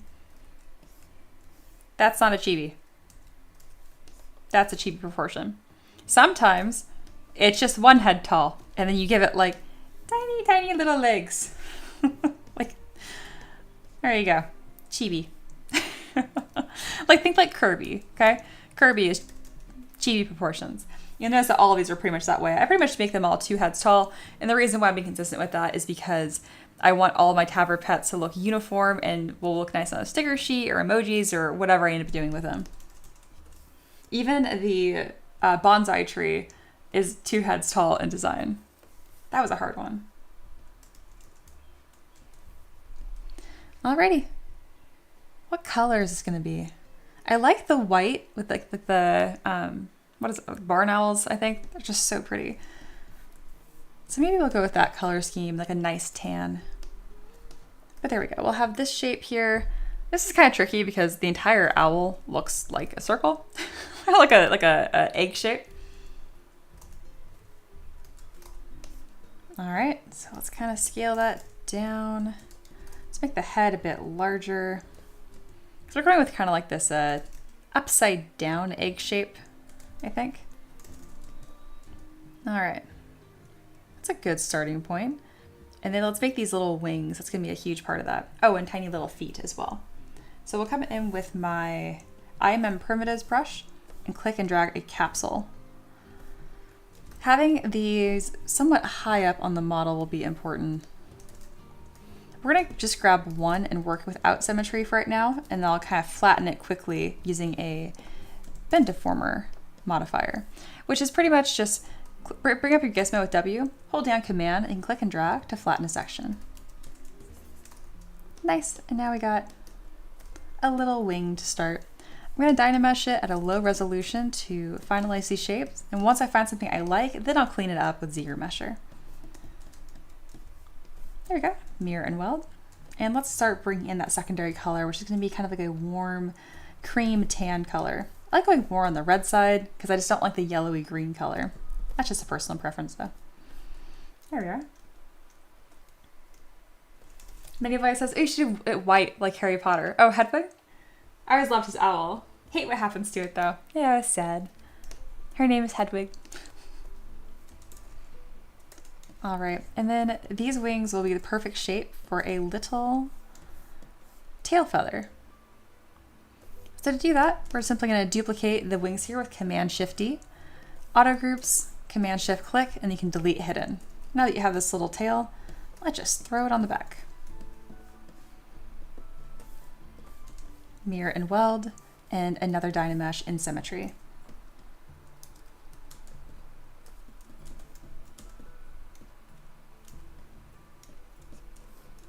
Let's go ahead and ZBrush that with half to kind of clean up that shape because it's going to be on the simpler side. I'm also pretty happy with the wing, so I'm going to throw a ZBrush process on this as well with half enabled, which will make it even lower poly. Yeah, look how clean that is before, after. Nice. All right, then we need to add some little feet. We're going to use the capsule again for that. Let's do it without symmetry. Let's just click and drag one little toe and zoom in on this and also ZBrush it half. Turn off perspective and we're going to make 3 little toes by holding Command, click, and dragging. There we go. And now we got a little foot. I'll make it a little bit bigger and maybe kind of like a warmer gold color. Also on that red tone side. There we go. Mirror and weld.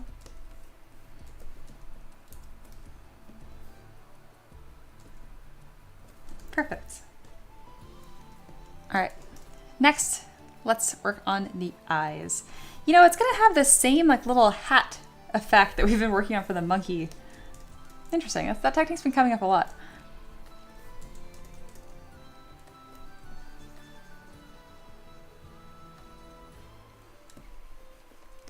So right now I'm kind of masking this shape here for the belly. Perfect, make sure that's duplicated, Command W to boop, make it a poly group, and then you can really easily delete just that center. This is actually just gonna allow this model to be two-toned and have a nice little belly. There you go, just like that. And then same thing for the face.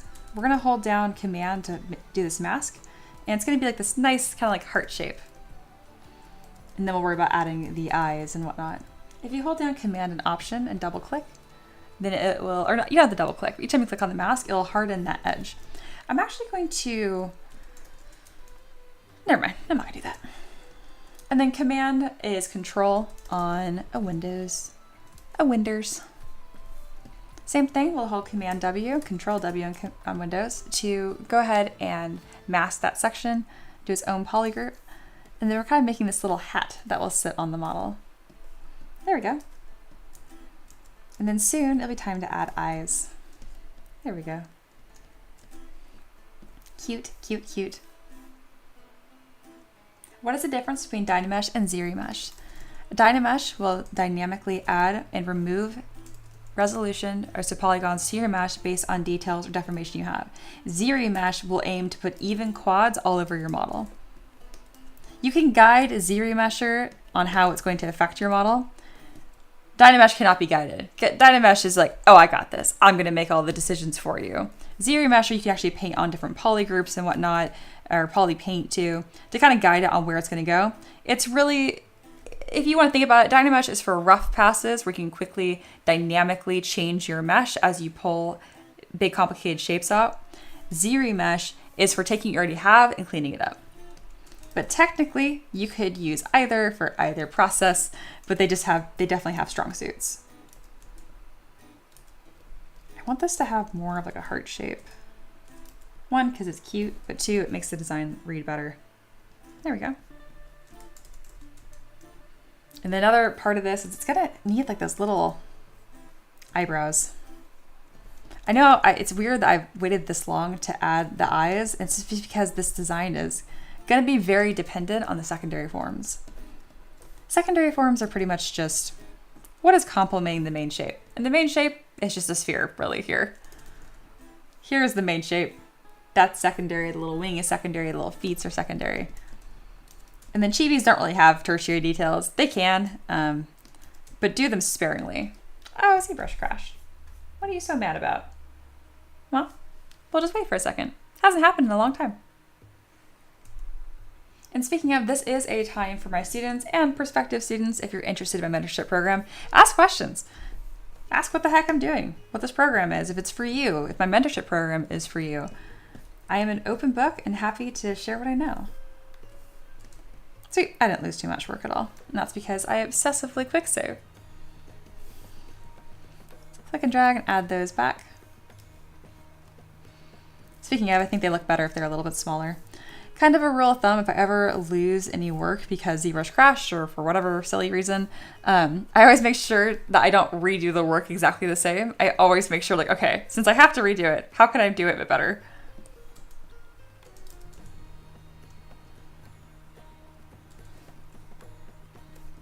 All right, it is time to add some eyes. I think it's gonna be a mad little dude. Let's go ahead and add some eyeballs. I like to just go to a different mesh here and just simply click on the eyeball. Can merge the little blushies down to it. I'm still not sure what happened to Buzz's head. Buzz's are B. For some reason, Buzz does not have a head anymore. Oh, I don't need that anymore either. Yeah, I need to go through and clean a lot of this up.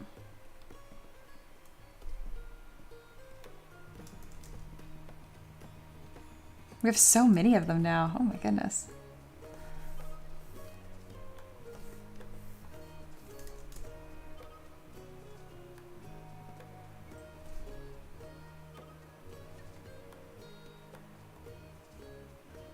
I'm just like baffled. We have so many of these. I'll need to fit it into a different ZBrush project file. I'll open them up in 2 different ones.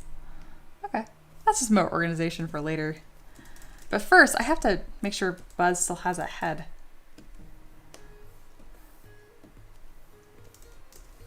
Really quick, we're going to append a sphere here.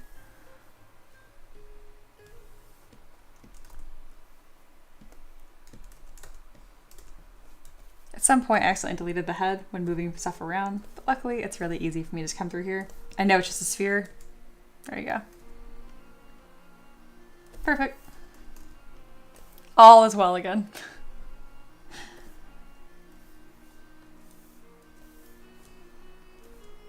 You'll notice that I'll come up to my other Tavern pets and hold down C. Just click on it and that will change what color you have selected. And that's how I keep all my Tavern pets looking nice and uniform. Oh, I see that happy hour's ended, but RB donated specifically to double happy hour, so let's reset.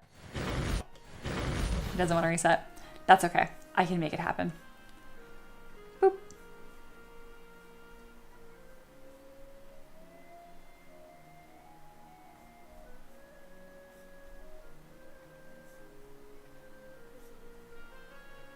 Bam, fixed.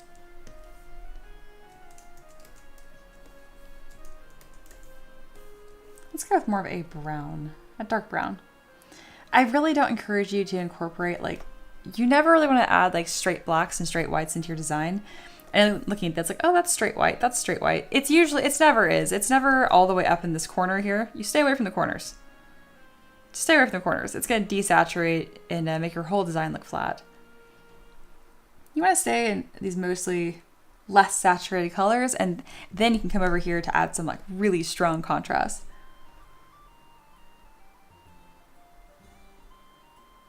There we go. Fill object.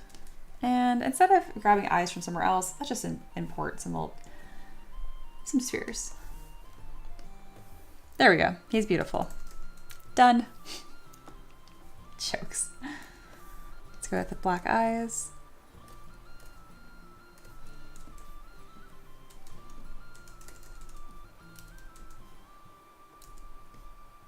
So he's going to be like this little crabby guy. We're probably going to change his wings a little bit to be more of this kind of like soft, aggressive shape. We'll see. Yeah, that fits him better.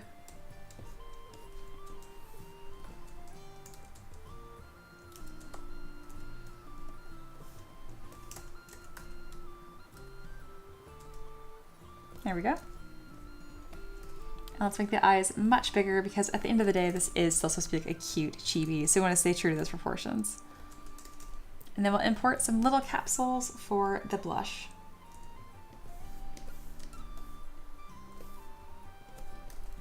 He's not really mad. He's actually just really shy.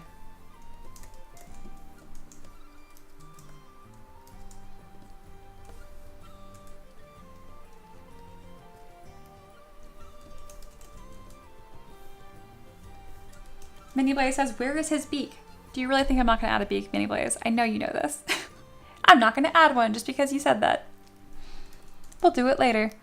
He's going to be beakless. Maidenless.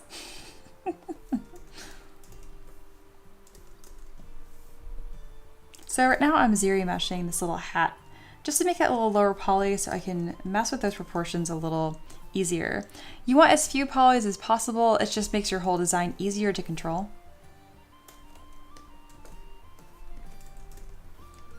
There we go. Do keep in mind that when you use ZBrush, and if you don't have the new fancy version of ZBrush, if you're in 2022, like me, ZBrush does get rid of your poly paint, so just keep that in mind.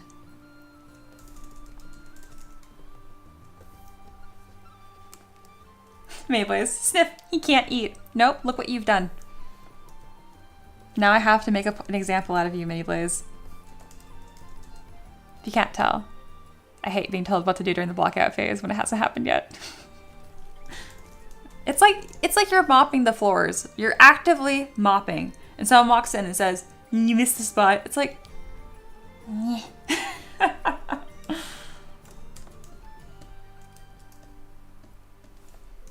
but we're fine. We're definitely not overreacting.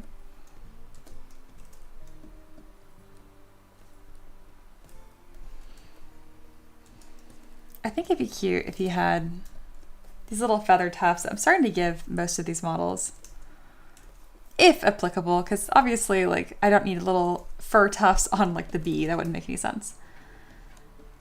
But for this, I think it'd be cute if you had like a little curly cue. I'm gonna use my spiral brush to achieve that. Not really doing what I wanted it to, so let's try it again, but instead with bend arc. I want it to be like a proper little curly cue. Right here. Yeah. That's so cute.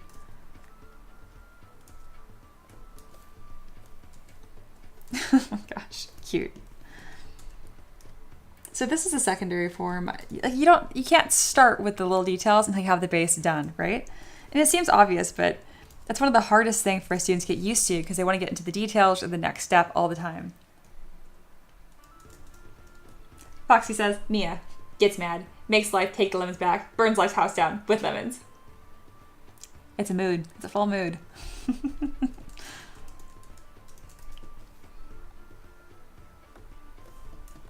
I think there needs to be 2.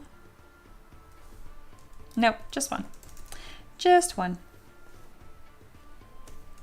All right, I have nothing else I can work on. I have to add a beak now. All right, I would like to just grab the one from the duckling, the bundling, mostly for consistency above all else.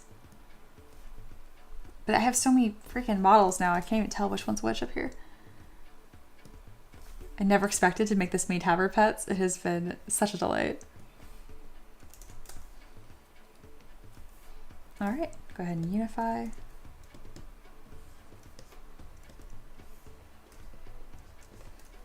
So I don't know if I'm gonna make the beak super small or super big. I think I'm gonna do super small. Sweet.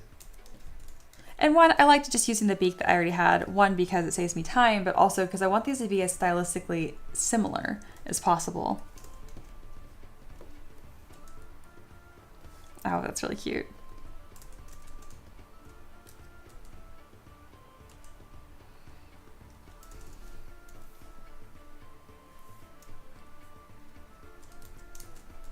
Many of you says, tell me about it. It was so hard to do this demo without getting too much into the details. It's tricky, but you are definitely getting better. There we go. What can I do with these wings to kind of take him to the next level? He looks more like a penguin if I do it like that. I want to leave myself some room here because I have a feeling we might end up making every single animal in Animal Kingdom to a Tavern pet at this rate.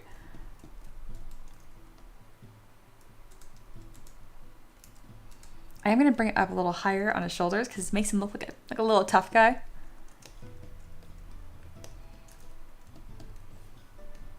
And small. There we go. Just a little tough guy. Obviously. The toughest.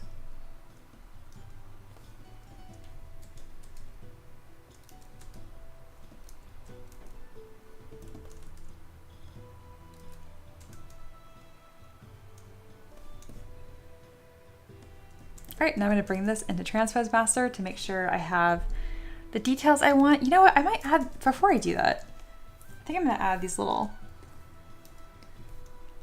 detail marks on its chest. We're gonna go to picker, instead of going from once Z, because right now it's just kind of like touching the model but not wanting to follow the model, we're gonna go from once C to continuous C. I can do little V's or I can do little lines. I think we're gonna do like little V's, and we'll do 3 on top and 2 on the bottom, because that's the absolute simplest I can do without it getting out of hand.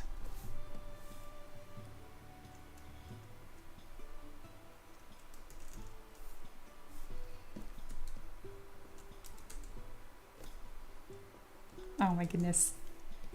What a cutie. I'm gonna duplicate this to make the second layer down here and move it in just a touch. And then we're gonna scoot this on over for the center piece. It doesn't exist. There we go. And then mirror and weld to make sure everything is where it is supposed to. There we go.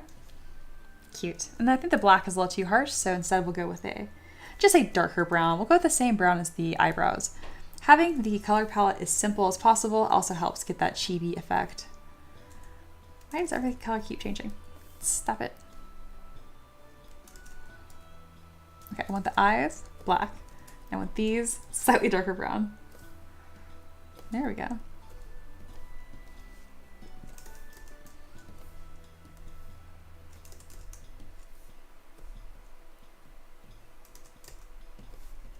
And he's just about done.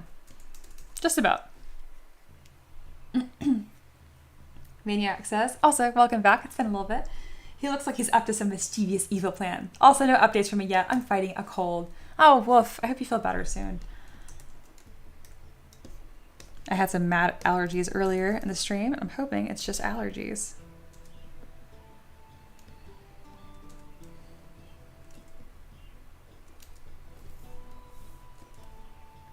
Excuse me.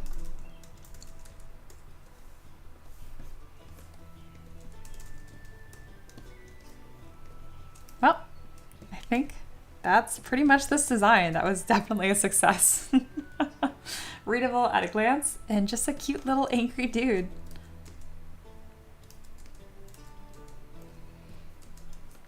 All of these designs will need a little bit of cleanup to push them to like that next level. And since Ray mentioned it, now I can't stop thinking about it. I need to make custom bases for each one of them. That would also be worth the effort, I believe. Cute.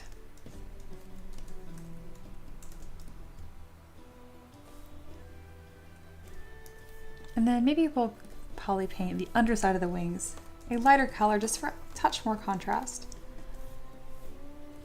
You can't super see it, but I know that it's there and that makes me happy. Same thing for the little tail feather, which I'm thinking should actually be pointed up. I haven't given any of these little guys a booty in a while. It's only been like 2 models. I kind of started with the Cherry Blossom Dragon where it wasn't really like feasible. I think I'm gonna make this tail feather a bit more of a complex shape, just so it's more interesting. Let's go ahead and just add one more level to these little tail feathers. There we go. I can use a move brush to kind of tuck them right into place.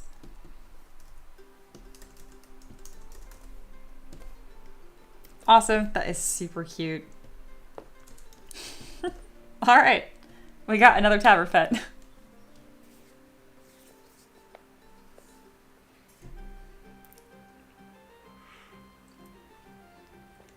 And we're slowly creeping up on a 4-hour stream. Nice. I'm getting better at doing longer streams without being just like totally wiped out. It's a skill, I'm still working up to it, but I'm pretty happy about it.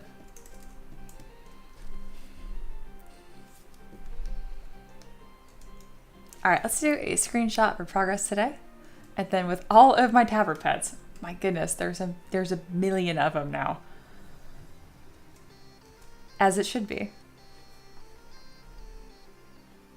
So a reminder that again, that all these Tavern pets are made possible because of your guys' donations. So thank you so, so much. Everyone really enjoys them, and it's a blast for me to do too.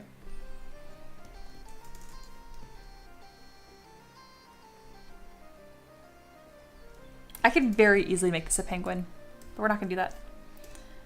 That'll be for a different day. Different pet. Cute. Cute as heck.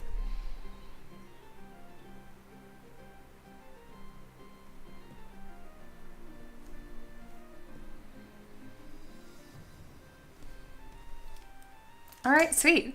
I think I'm gonna save the wizard, the mad mage wizard Tavern pet for Monday. That way we have another pet to look forward to, and it'll just brighten up everyone's Monday a bit. Other than that, I think we're moving on into last call here. If you guys have any final questions for me, comments, questions, let me know. Reaper says, stop giving us ideas. I know, right?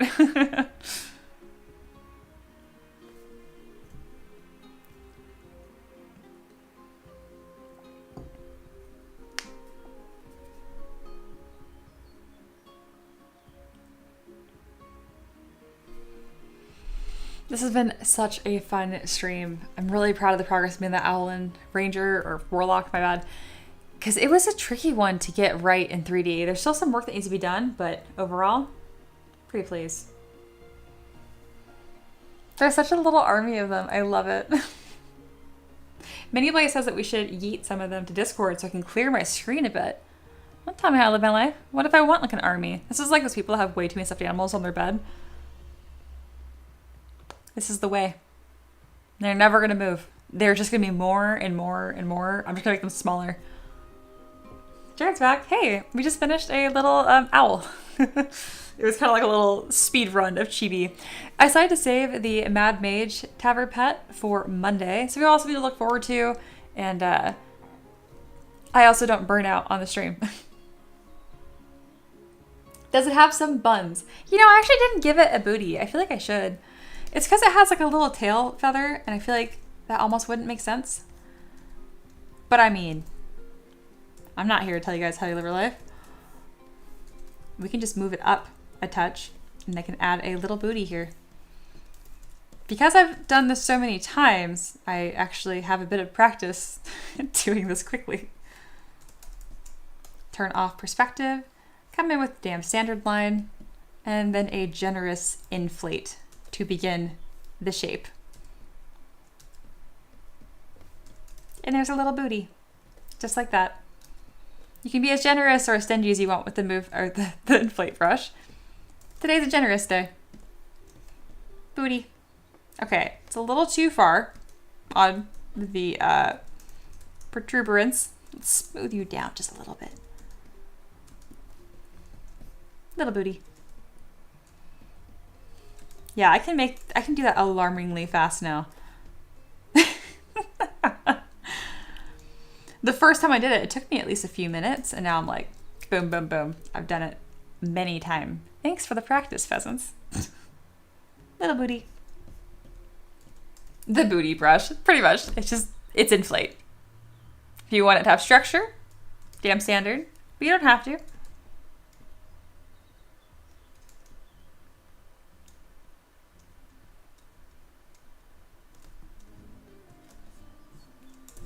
I would love to make this a 5-hour stream, but I'm pretty proud of coming up on 4 hours, and I think I'm just gonna get ready for the weekend, guys. I think it's that time. I think I'm gonna make the custom bases for these are not gonna be like my tabletop minis. Like, they're gonna be like full-on assets and not like the booty assets. Like, I'm probably gonna make a little nest for him. The bee, see how the bee is sitting on a flower? I think that is going to be the base. With Carl, I'll probably have like something shield shaped. The bonsai already is on a base pretty much too with these little rocks. So that's going to be something that I iterate to push these even further. But thank you guys so much for hanging out with me. This is great. I would love to make it an extra long stream. I was just like, you know what? My face is tired from smiling. It's so much smiling, guys. Part of it's me. I know I don't have to just sit here and just cheese it up the whole time, but I like what I do. It hurts. Oh my gosh. Okay, guys, I will be streaming again tomorrow. On the weekend, I do a silent, cozy stream. There's no mic. I do check in with you guys like every hour or so sometimes, but mostly I catch up on old work. I'll probably be working a little bit more on the Cherry Blossom Dragon and Knucklevi. Other than that, that's a wrap. Y'all take care, and I'll see you tomorrow, okay? Bye.